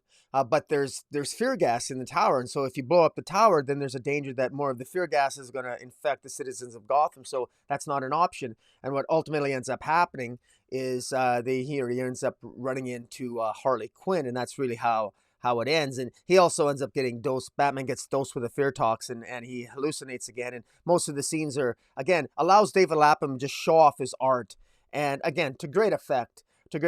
Again, probably not essential reading for a story in and of itself, but it's again the art is fantastic, and again David Lapham's version of Harley just looks adorable, so it's actually quite interesting. So it'll be interesting to see how it ends and see what Harley. I mean, we know Arkham Tower is ultimately going to be the new Arkham Asylum from future issues. I don't think it's going to end up being destroyed, but it's going to be interesting to hear Harley's argument to maybe take it down. Yeah, that's true. All right, well, let's move on to Wonder Woman Black and Gold. We're up to issue number 6. This is the final issue. First of all, fantastic main cover from Lee Bermejo. Lee's one of my favorite artists working in comics right now. I buy all the covers he does just because he's so amazing. It's just a fantastic cover. And the Stephanie Hans cover and the David Nakayama cover were solid as well. Like, man, I was glad that Lee did one of these covers because I would have struggled to choose between the other two. So I could just say I'm just getting the Lee Bermejo because I get all Lee stuff, and I'll have the other two digitally, I guess. But a lot of good stories as well. I'll run down the lineup here. We written and drawn by Marguerite Sauvage. The first story is called Role Model, lettered by Wes Abbott. Then we have the next story written and drawn by Liam Sharpe called The Prophet, also lettered by Wes Abbott. A Lesson in Truth, written by Michael W. Conrad, art by Noah Bailey, lettered by Pat Brosso. Attack of the 50-Foot Wonder Woman, written by Christos Gage, fantastic art by Kevin Maguire, colors by Adriana Lucas, and lettered by Clayton Cowles. And then the last one, Fresh Air in Philly, written by Dr. Sheena Howard, art by Jamal Campbell, lettered by Pat Brosso. The first one's probably my least favorite. There's like a Greta Grunberg type character who apparently got her start in politics with climate and whatnot when she was very young. We see the G20 uh, symbol there behind her, which is the big climate summit. And apparently, Wonder Woman was always there for her when she was being attacked or harassed or whatnot. And we see that she's much older now, and she appreciates that Wonder Woman was always there for her. And Wonder Woman talks about how it was the least she could do, and she doesn't necessarily feel like a role model like this woman is calling her. But then we see at the end, Wonder Woman is sort of watching the back of another young girl who's attempting to influence the world for the better and make changes. So just that idea of Wonder Woman being this enduring role model and inspiration, which I suppose is sort of meta in a way, because Wonder Woman, even though she's a fictional character, has inspired a lot of women over the years. So so pretty solid. And it's typical Marguerite Sauvage art. So a little bit stylized, a little bit cartoony, but definitely gets the message across. Anything to add for the first story, Uh, Rocky? I actually like Marguerite Bennett's art better here than I've seen in the past. I find Marguerite that Sauvage. Margaret Sauvage. Sorry, I said Bennett, didn't I? Yes.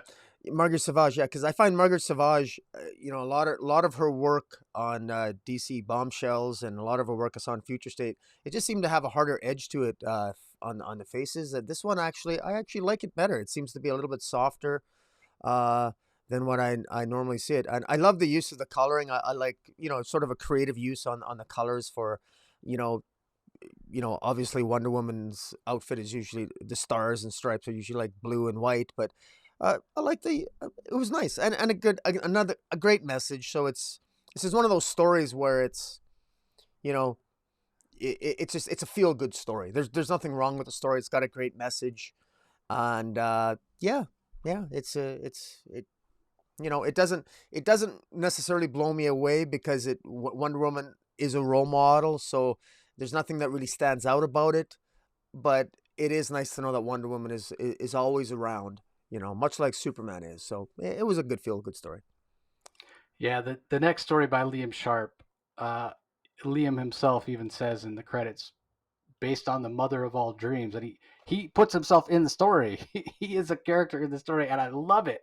I love the fact that he's drawn himself here and talking about this dream that he had about just this sort of epic saga of the Amazons, where there was this, these tribes that sort of warred against each other in the very early days of the Amazons before the tribes of Amazons all sort of united under the rule of Hippolyta, but yet there was this one Amazon. She was the princess of her tribe, Birchta, um, Yeah.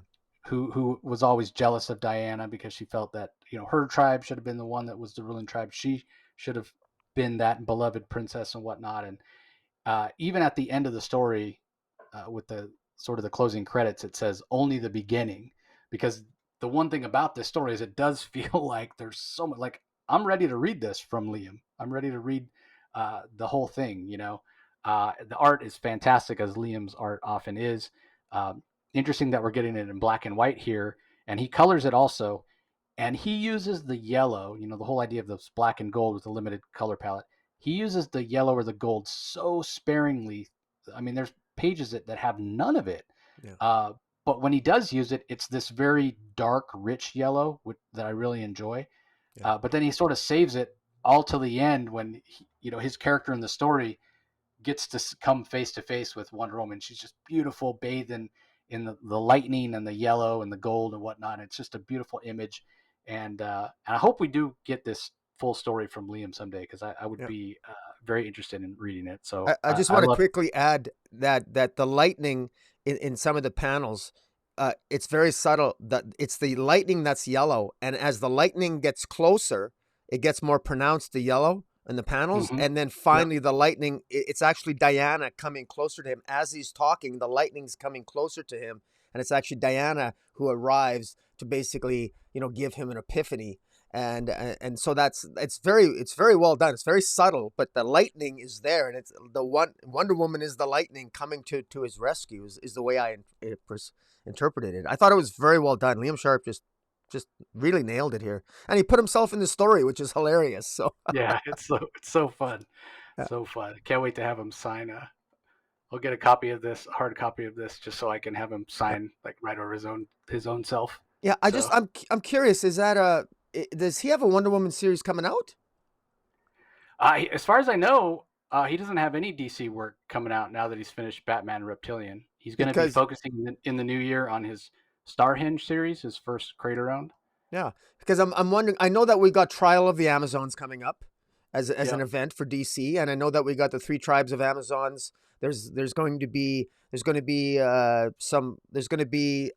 some political machinations and geopolitical machinations. There's going to be a group of there's going to be a race that's going to claim the land on Themyscira, and some of the Amazons are going to side against their own kind. And it's interesting that this Birchta character, she might play a role in that, especially if she believes that maybe she's the one is the true princess of Themyscira and that her mother is the rightful queen. So it's very interesting, because I've always thought that if we got Three Tribes of Amazons, what I'm dying for, and I've always sort of I've had private discussions with you and at least with Dark Knight Nation, Trevor, about I've always had in my head canon a Game of Thrones type story for Wonder Woman and the Amazons in my own personal story that I would tell if I was ever a writer.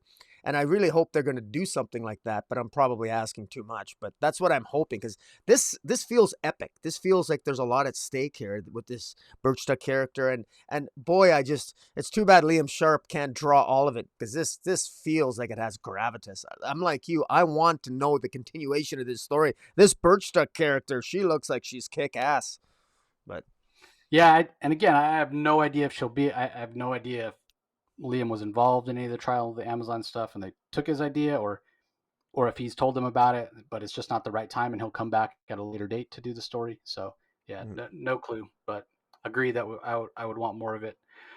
Okay, Lesson in Truth is up next. Michael W. Conrad, art by Noah Bailey, as I mentioned. So this one was kind of weird for me. That's definitely my least favorite one.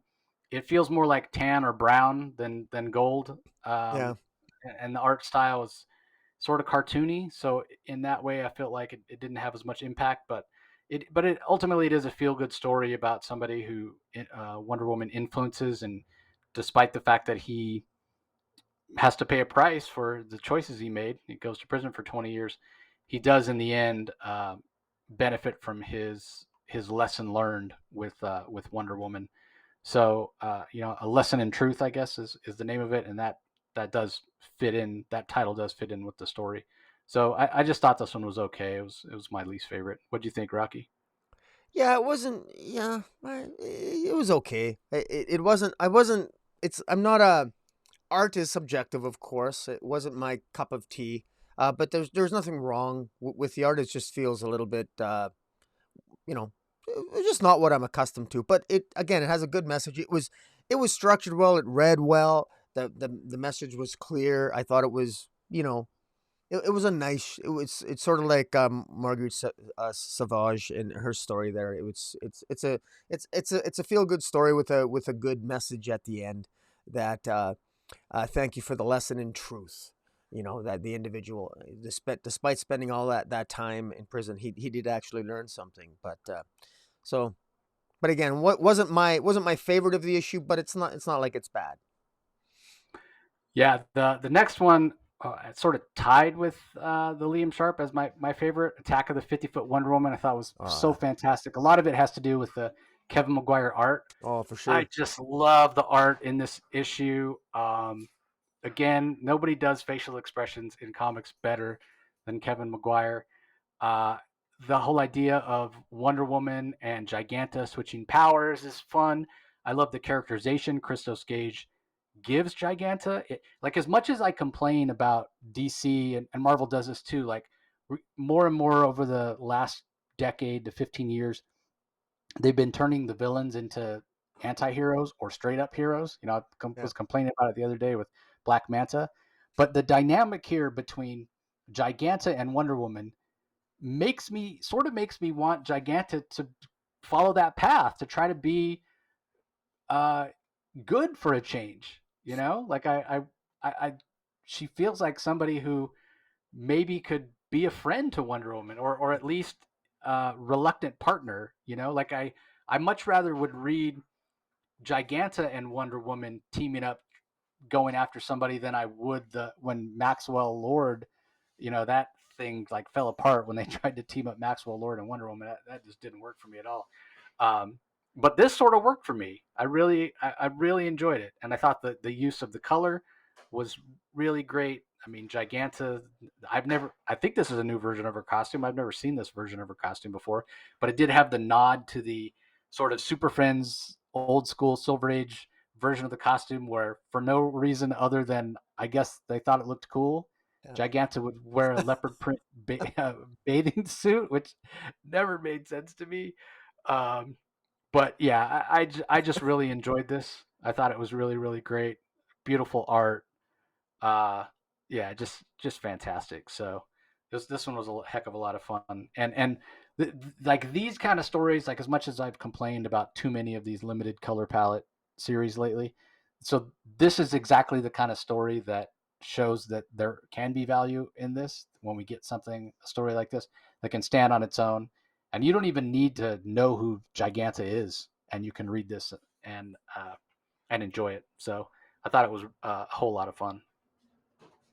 Yeah, no, I agree. This was Kevin McGuire's a master at the facial expressions, and especially what he does with the characters' lips and their facial lines, and he's just a master at it. And this year with Giganta, he sort of flips the script. Giganta switches powers. Clarion the Witch Boy, she gets Clarion the Witch Boy to basically take Wonder Woman's powers away, but it ends up going awry. The plan, and it ends up, she ends up with Wonder Woman's powers, and Wonder Woman ends up becoming really a giant. Attack, of course, that's hence the phrase of the title, Attack of the 50-Foot Wonder Woman. And Wonder Woman is a little bit, her mind's a little bit fuzzy because of the process that enlarges her body, and Giganta is well aware of that. And this speaks to one of the main characteristics of most of Wonder Woman's rogues gallery, in that they're broken. Wonder Woman's rogues gallery, most of them, they're all broken inside somehow, and they're not inherently evil per se, but they're always, there's a part of them that's missing, and Wonder Woman is always trying to get them to be better, and always giving them an opportunity to embrace the better angels of their nature. And that's what Giganta does here. Giganta could easily have escaped and just left Wonder Woman to wreak havoc on the city, but her guilt got the best of her. Giganta's always been kind of a curious villain to me. I've never really gotten a handle on her. And then you talked about her costume on the Super Friends. That's just one aspect of the character. I find Giganta to be a character that is just, I don't really get her. The last time I saw Giganta, she was J. Willow Wilson used her in her run on Wonder Woman, and actually her and Wonder Woman teamed up as well. So Giganta's always been someone who, she's had a sort of an odd relationship with Wonder Woman. She's kind of sides with Wonder Woman, then is a little bit of a villain. It's like she can't make up her mind what she wants to do, but Wonder Woman always gives her the benefit of the doubt. It's nice to see here that Christos Cage, the writer, has some fun with it, flips the script a little bit, and has Giganta having to be the hero here, and still ends up going to jail at the end. But it was a nice story, and like I say, this is probably, along with the Liam Sharpe, it's a tie for first. Both are really excellent stories. Yeah, I agree. I would love to own a page of either one of those stories, original art for sure. Yeah. All right, last story is called Fresh Air in Philly from Dr. Sheena C. Howard, Jamal Campbell. Beautiful art in this one. So the whole idea of convenience stores having to sell air in Philly because there's something wrong with it, and Nubia stumbles across a robbery with these guys wearing gas masks, and then Wonder Woman ends up showing up, and they sort of team up and find out that Poseidon is behind it all. He doesn't like that the humans of Earth are poisoning the oceans, and so he's released this toxin into the air. And so clearly, Dr. Sheena Howard is from Philly, because the whole idea of Philly and cheesesteaks and whatnot plays a role in the story. It's talked about. I don't know what she's a doctor of, but it wouldn't surprise me if she um, has concerns about the environment or whatnot, because that played a role. So interesting that the first story, they mentioned the environment G20 and whatnot, and then the last one finishes up with that as well. The Jamal Campbell art, to me, like, the story's fine. It's fun, it's well scripted, it's well paced, But where the story really comes to life is the art, because Jamal Campbell is just a fantastic artist who doesn't get talked about enough in terms of how amazing he is. Um, I mean, the scene where Wonder Woman goes to confront Poseidon, and we get sort of the Poseidon's eye view because he's so much larger than her, looking down on Wonder Woman, and the look on her face and whatnot. Yeah, that one right there, that panel in the upper right there, just gorgeous, just fantastic. And I'll also say I think Jamal Campbell draws the favorite newbie I've seen. She's more gorgeous than ever under his pen, and it's fantastic. So I really enjoyed the story, especially the art. Um, I've only been to Philly once, but I did have a cheesesteak, so I understand Yeah. the love of cheesesteaks. So, any thoughts on the last story yourself? Fantastic art. It's great to see Wonder Woman, Diana, and Nubia team up in this story. It's great. They take on Poseidon and Athena. Uh, a minor little nitpick. It seems this is sort of like the typical gods, interfering with mankind. Poseidon taking it upon himself to judge humanity because of climate change or polluting the oceans or whatever.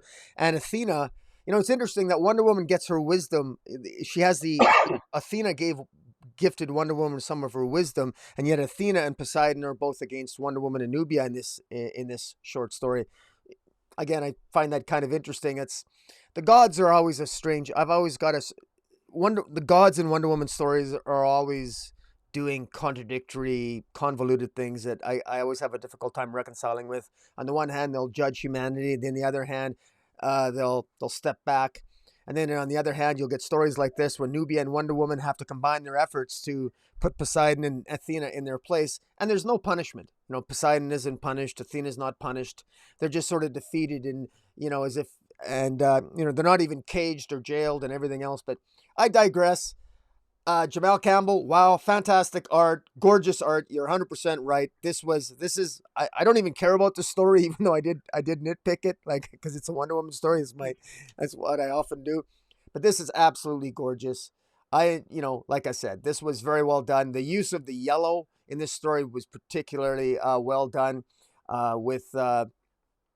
Again, just with all the golden plate armor. Nubia looks fantastic. She's the best drawn character there. The magic lasso, the tiara. It's well scripted. The action is well choreographed here. So kudos to Jamal Campbell. He put a lot of thought into how he choreographed the action scenes in this short story. Very, very well done. I love the character of Naomi. It's a great character, but I wish Jamal Campbell, I'd like to see him more on mainstream DC superheroes, quite frankly, because he's just that talented an artist and to great effect in this story.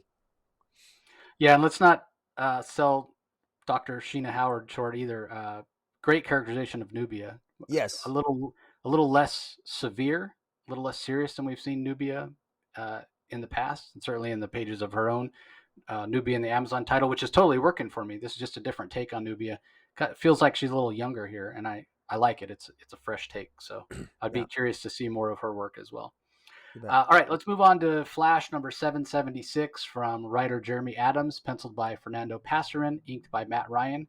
We have colors by Jeremy Cox and letters by Rob Lee.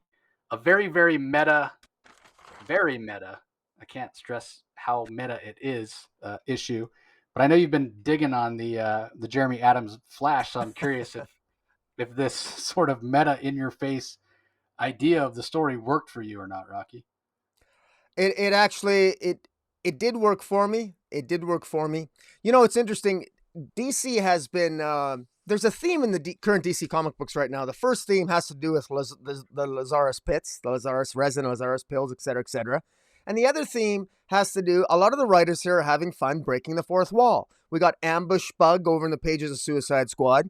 And we also had Jean Lewin Yang deal a lot with breaking the fourth wall with the AI Arterio in the pages of Batman and Superman in his, 8 or 9 issue run there. And he had and so there's been a lot of breaking the fourth wall. And here we get another breaking of the fourth wall with Dr. Fate. And Dr. Fate shows up. He showed up last issue to grab Wally and say, look, I need your help. We need to go and take on Eclipso. And they end up in a two-dimensional realm here. And what I love about this is is that it incorporates the reader, and Dr. Fate turns right toward the reader and says, "You, the reader of the book, our fate is in your hands, lies in your hands." And it reminds me so much. I even have the classic Flash that says, the classic Flash cover. I actually have it hanging on my wall saying, "Stop.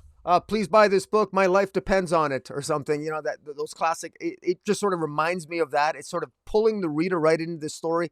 How can you not want to continue reading this when Dr. Fate is pointing right at you as you're on the page, telling you to help them on their quest? And I enjoyed this. It was a lot of fun. I mean, literally. I mean, it's a little bit. I mean, it's a little. You could maybe criticize it, although I think you'd be overly harsh to say, is this for children? I mean, you gotta you're reading the comic book. Obviously, this is something that's going to read better as a floppy, not on digital. You know, you can help Dr. Fate and Flash overcome some of the obstacles by turning the page, and Dr. Fate and Flash are asking the reader to turn the page and flip the page and make it horizontal so they can, because everything's they're in a two-dimensional universe. And so, you know, it's not three-dimensional, it's two-dimensional. And so the rules of magic are different, and Dr. Fate is struggling with that. And I love it. A lot of things are, you know, maybe counterintuitive here. And at the end, what I found, I was completely surprised at the end. I get to the end, and Dr. Fate basically says he's looking in a sort of like his book of spells, and the only way that they're going to get by and to get to the final step where they can finally reach their destination to get through this two-dimensional place that they're in is that he sends the readers back in order to find these glyphs, these different glyphs. And there's a red circle glyph, a blue triangle glyph, and a yellow triangle glyph, where at the end you have to identify at the end which glyph appeared first in the comic. And so it forced me to go back to the beginning of the comic, and I'm almost embarrassed to say how long it took me to find the glyphs. But it took me 15 minutes to find all three. I never did find all of them. Well, I can tell you where they are. On you got to find the red circle is on page 4 of 21. I'm going to show you here on the page. So on page 4 of 21, right beside the Dr. Fate's left ear is the red circle. Can you see it? Oh yeah. Right under the word balloon. That's the red circle. So that appears first. The next is the blue triangle on page 9, which is actually right behind. It's actually, let me see. On the floor there, behind Flash. Yes. Yep. Right there. How did I could see it on the small screen. I couldn't see it on my own big giant screen when I was looking at it. Right, and then the last one is on page 12, and I'll just jump to it here.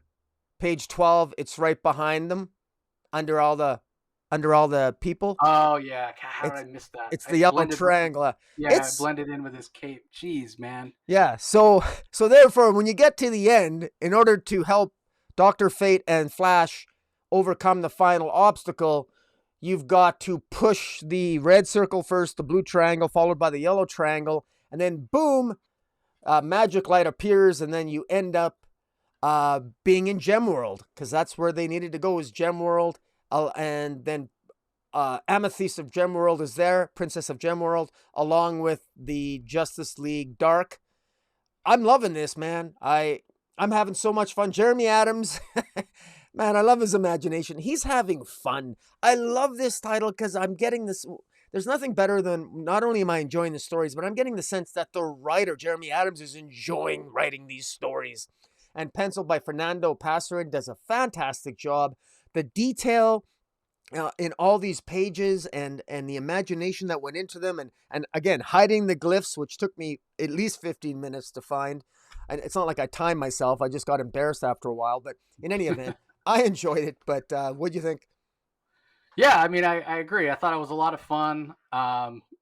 Getting the reader involved. I don't have your patience. I probably spent 5 minutes looking for the glyphs, and I thought I found one, but apparently I didn't, because it wasn't any of the ones that you pointed out, and the ones you pointed out are much more obvious to me now, obviously.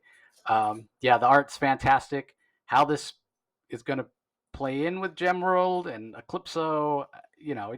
Again, it feels instantly classic Flash, because I feel like some of my favorite Flash stories back in the day with Barry Allen were the ones that crossed over with, Green Lantern or Green Arrow or, other characters. And so, we're getting Amethyst, we're getting, just looking at who else is in the background there, the Demon, Ragman, Zatanna. Clearly it's the Justice League Dark. So, and Dr. Fate, I love it. And the art by Fernando Pasarin is fantastic. Gorgeous art.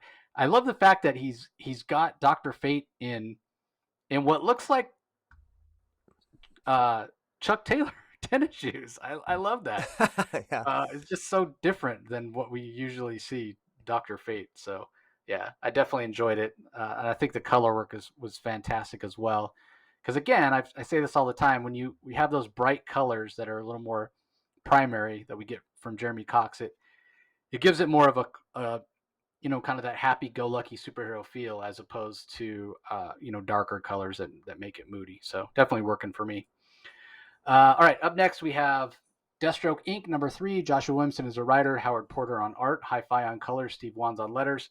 Sort of continuing in this theme that we've had of issues here. This is the best of this series that we've had so far. I'm still not 100% sure what the point of this Deathstroke Inc.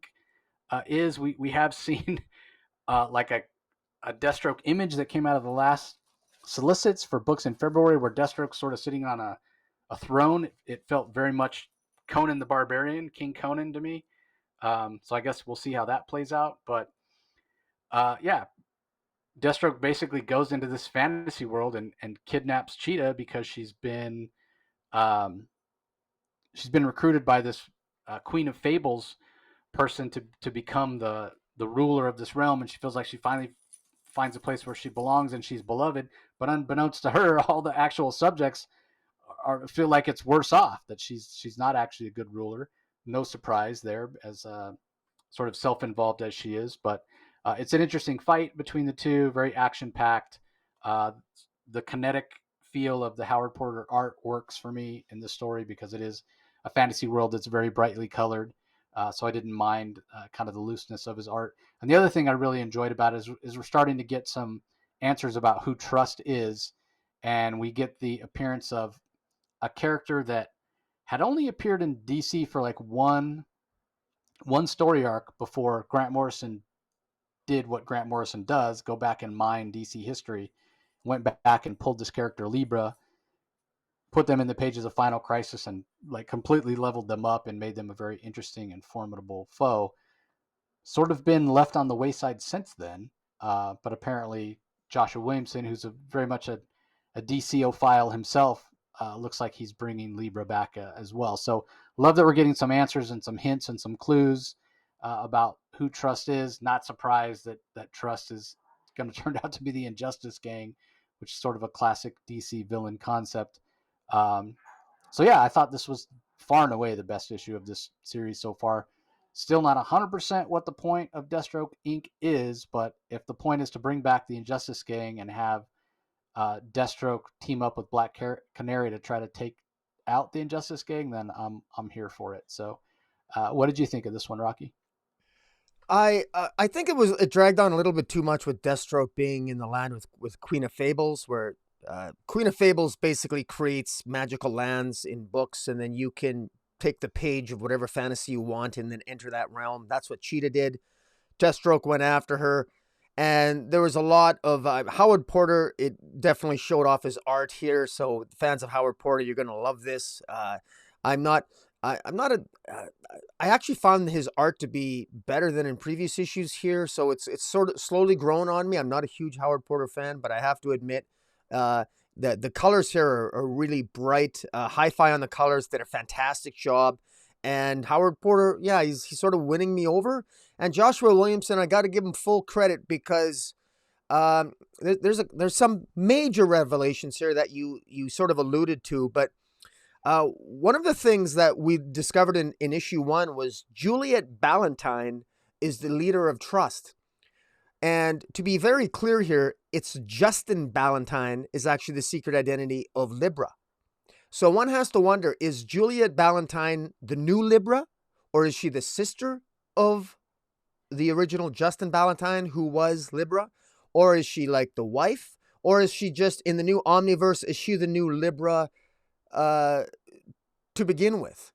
Now, Libra is a character that, now this is significant because Joshua Williamson is using the Deathstroke Incorporated series, I think, to introduce and to bring forward multiversal characters from the DC universe. He's already brought in the Weird. We got the Cyborg Superman last issue, and the Weird is a cosmic entity as well. Now we get Libra. Now, Libra, at the end of Final Crisis, before Libra was essentially killed off, Libra was very powerful, was able to even at times fight off the Spectre, and before killing him, or after killing him, Lex Luthor in Final Crisis referred to Libra as the embodiment of the anti-life equation and was ultimately an agent of Darkseid.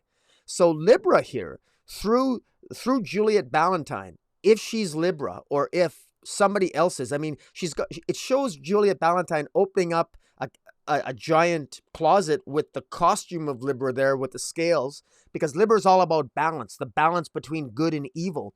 So it's really interesting here because is Libra, I mean, the New Trust Organization, this is the secret society of supervillains.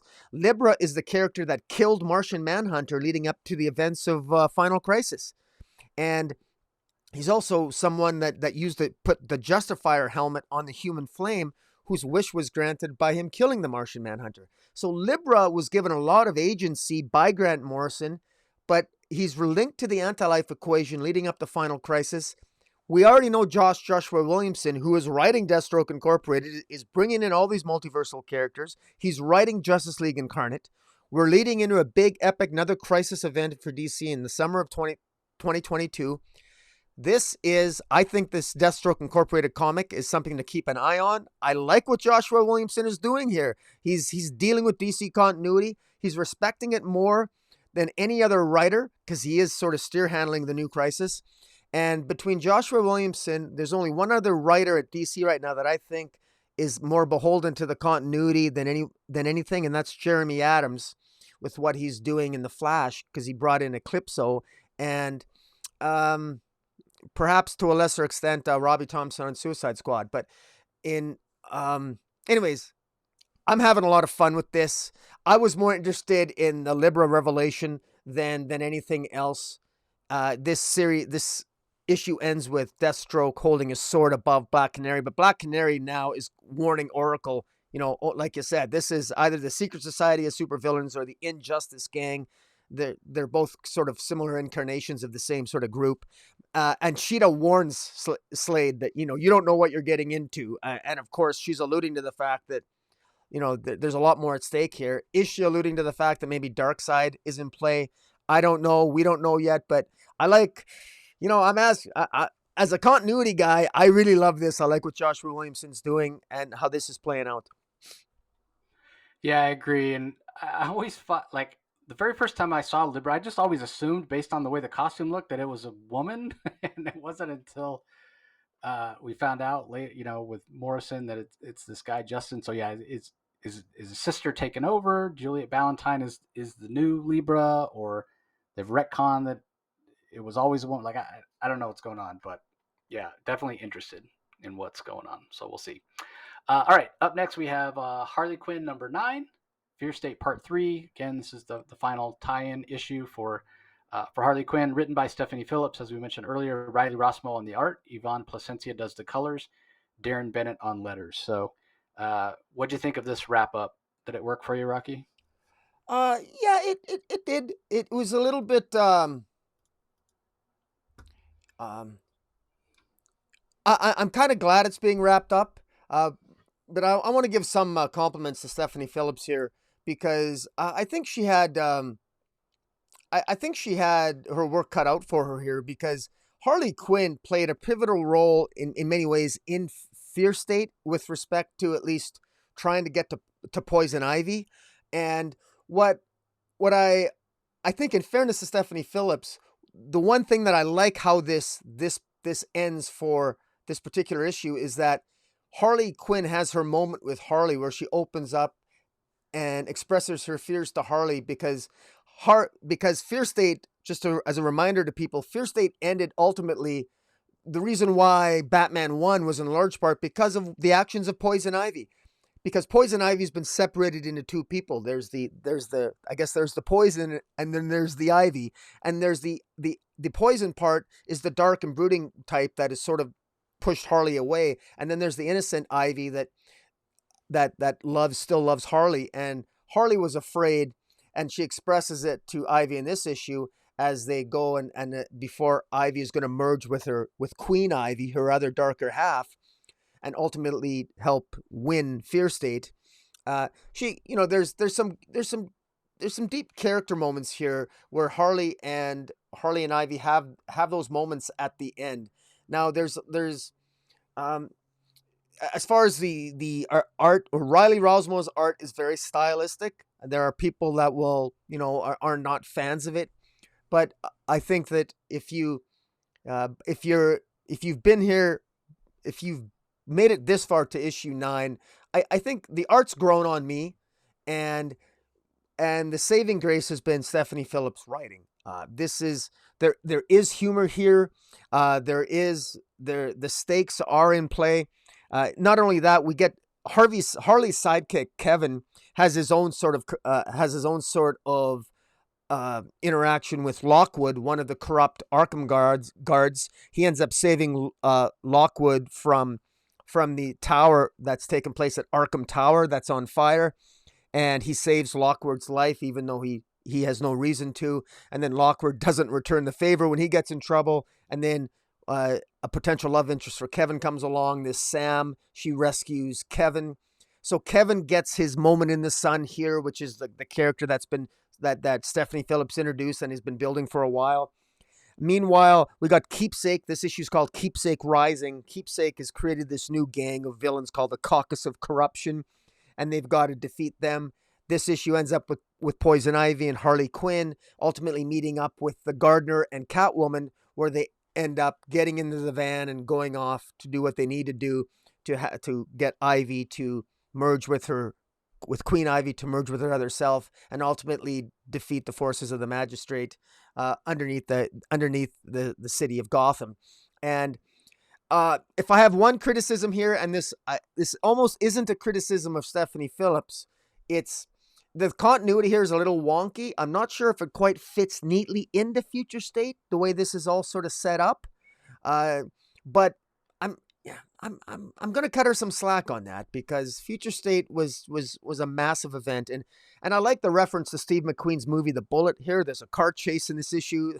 The car even reminded me of the movie. I'm a Steve McQueen fan, so it's kind of cool, and yeah, I enjoyed this, and I think that again, if you've been with this from the beginning, I see no reason why people won't continue with this.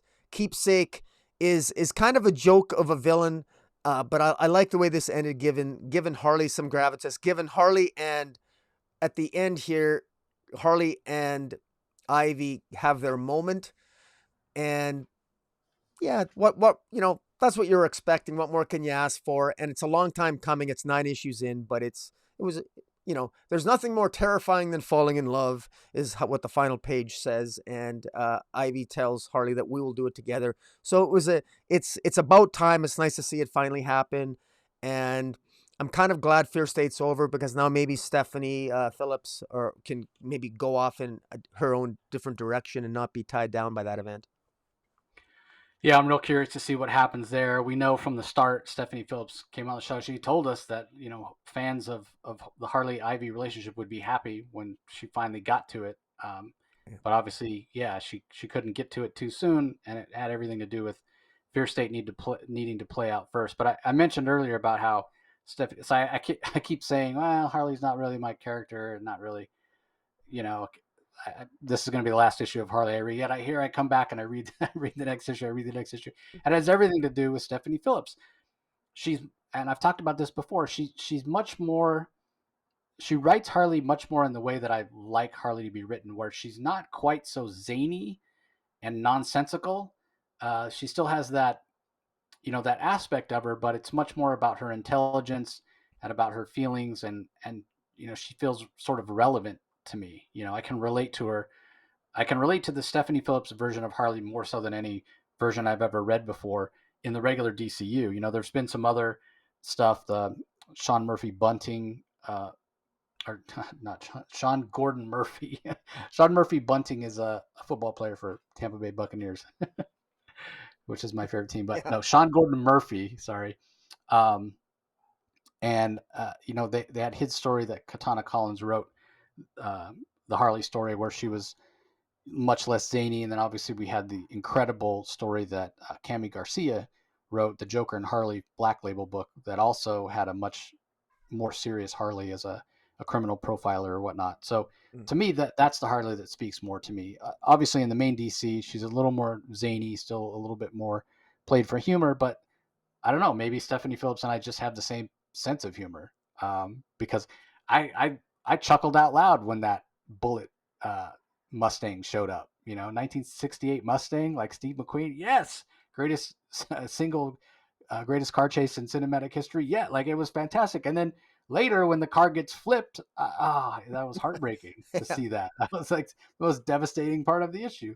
So yeah, I just the voice that Stephanie Phillips gives Harley is just wonderful. It's working for me. I'm becoming a fan of her Harley, and I'm planning on. I'm not going to sit here and say no. I'm probably not going to read the next issue. No, I'm reading the next issue of Harley. Stephanie Phillips is turning me into a Harley fan. And as far as the relationship between the two, I mean, it's fantastic. I'm not a.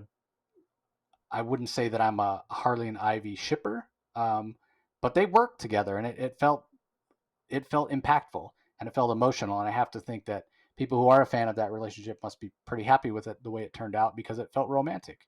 Um, the art by Riley Rossmo, again, I'm typically not a fan of his, but I think he, much like this is a less zany version of Harley that Stephanie Phillips has given us. I feel like this is a less frenetic and exaggerated version of Riley Rossmo's art. Things aren't, like the chins aren't quite as big, and the anatomy isn't quite as um, exaggerated or stylized as it normally is. So the art's working for me. But at one point, they even have to put arrows in to how to read the panels. That's never a good sign. That in my mind, that's like, that's not the best choice for a page layout if you have to put arrows, in my mind. So, Right. but again, that's just a personal choice for me.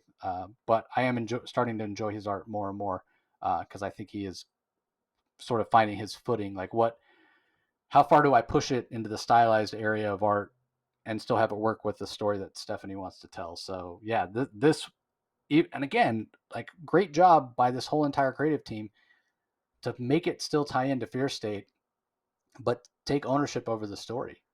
And especially true in the beginning kind of monologue that um, that Ivy gives us about it means to be scared. What are her fears, and then it plays out toward the end of the issue, and she talks about what's scary, falling. I'm not afraid of heights, or I don't have claustrophobia. I'm not afraid of spiders, but what is scary is falling in love. And again, that's a version of Harley that I can relate to. So yeah, fantastic job by the whole creative team on that one.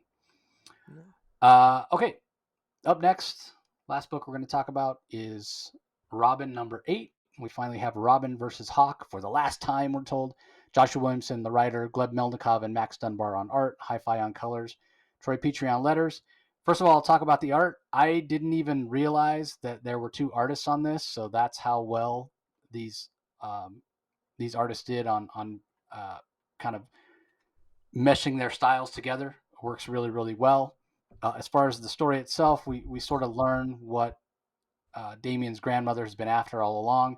We've always heard, Ra's al Ghul, the demon, whatnot, son of the demon.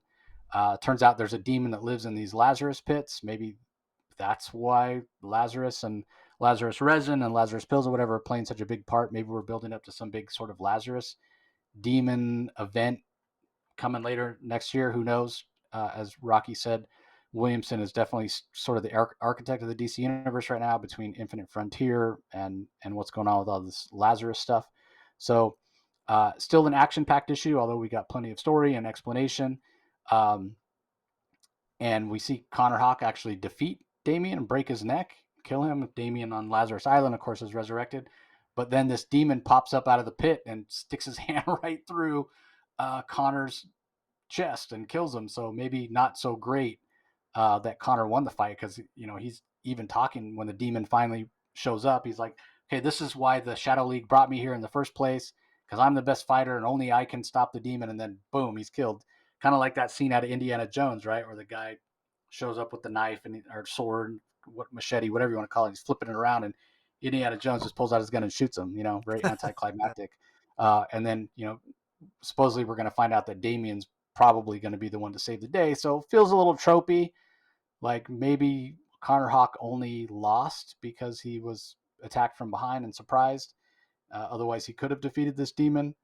But I talked about this before about, I know Connor's a really formidable fighter, but it never, as much as I'm not a fan of Damian as a character, it never really sat right with me when they said that Connor was a better fighter than Damian. And having Connor defeat Damian in this issue doesn't necessarily ring true to me either. But bear in mind, he's injured though. Damian stated specifically that's he was true. Injured, and that's why he didn't care that he died, because he still had another life left, so he came back fully healed. That was part of Damian's plan. That's the impression I had.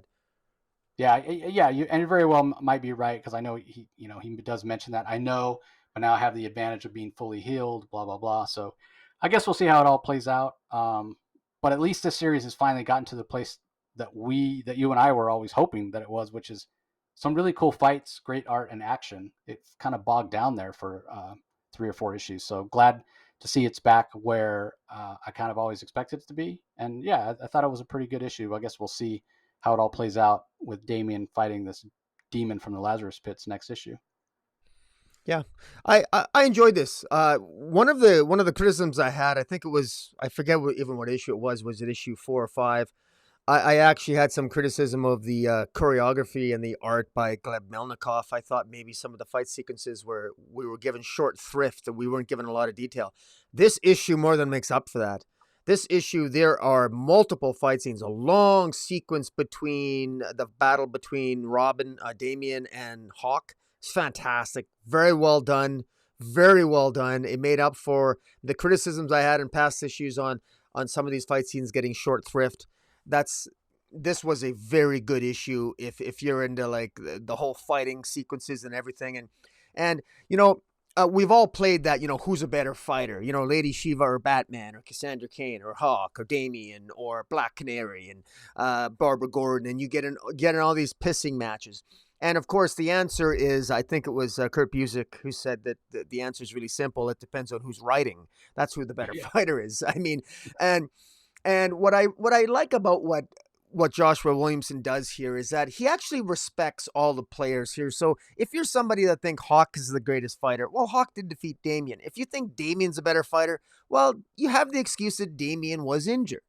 And if you like Flatline, if you're Flatline, well, Flatline, I mean, the way she lost to Damian last issue was, a little bit of bad luck. And, so there's any one of these fighters could defeat any one of these other fighters on any given day, given environment and circumstance. That's how I always look at the top 10. Anybody in the top 10 or 20 can defeat anyone else in the top 10 or 20. To me, it's like football. It's like on any given Sunday, right? I mean, anybody, a top 5, just don't tell that to Batman fans, because they'll flip out on you. Well, if Batman, blah, blah, blah.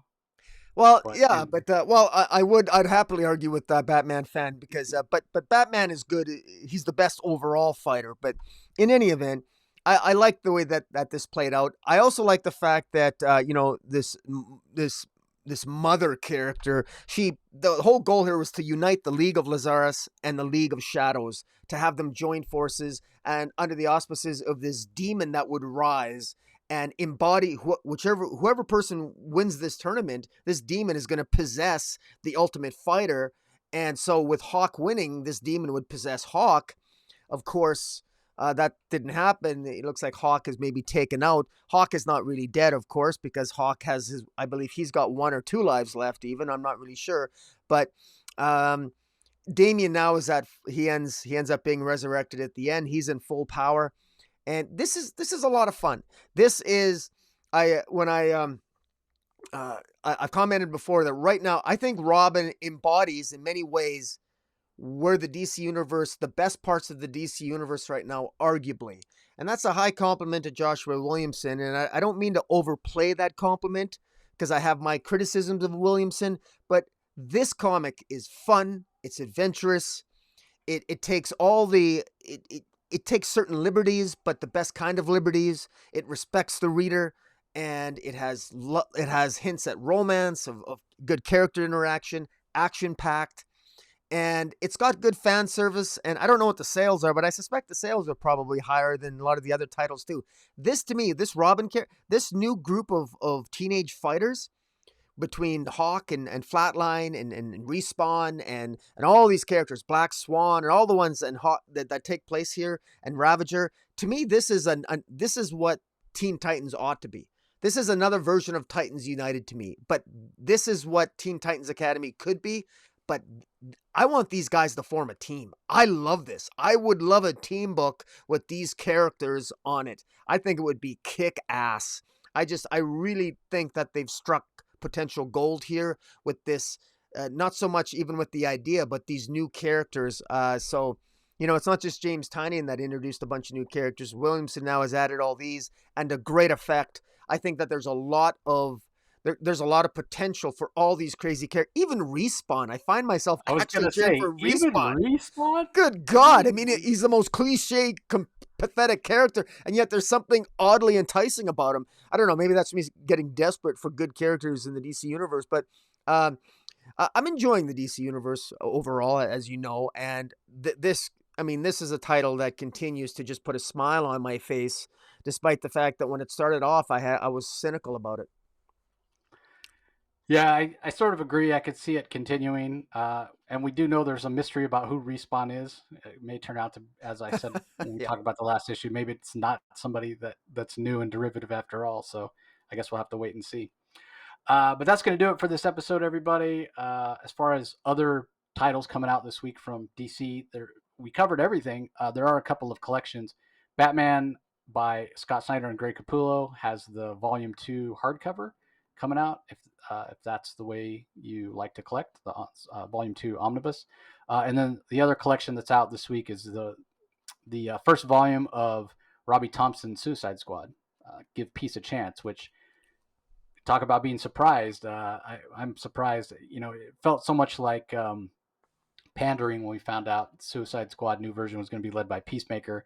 Everything to do with Peacemaker being the Suicide Squad movie and him having his own HBO Max series coming. But man, Robbie Thompson's made it work. So Suicide Squad's, I'm really, really enjoying it. So if you're so inclined, you haven't checked it out, you can pick up that trade that's at comic shops this week as well.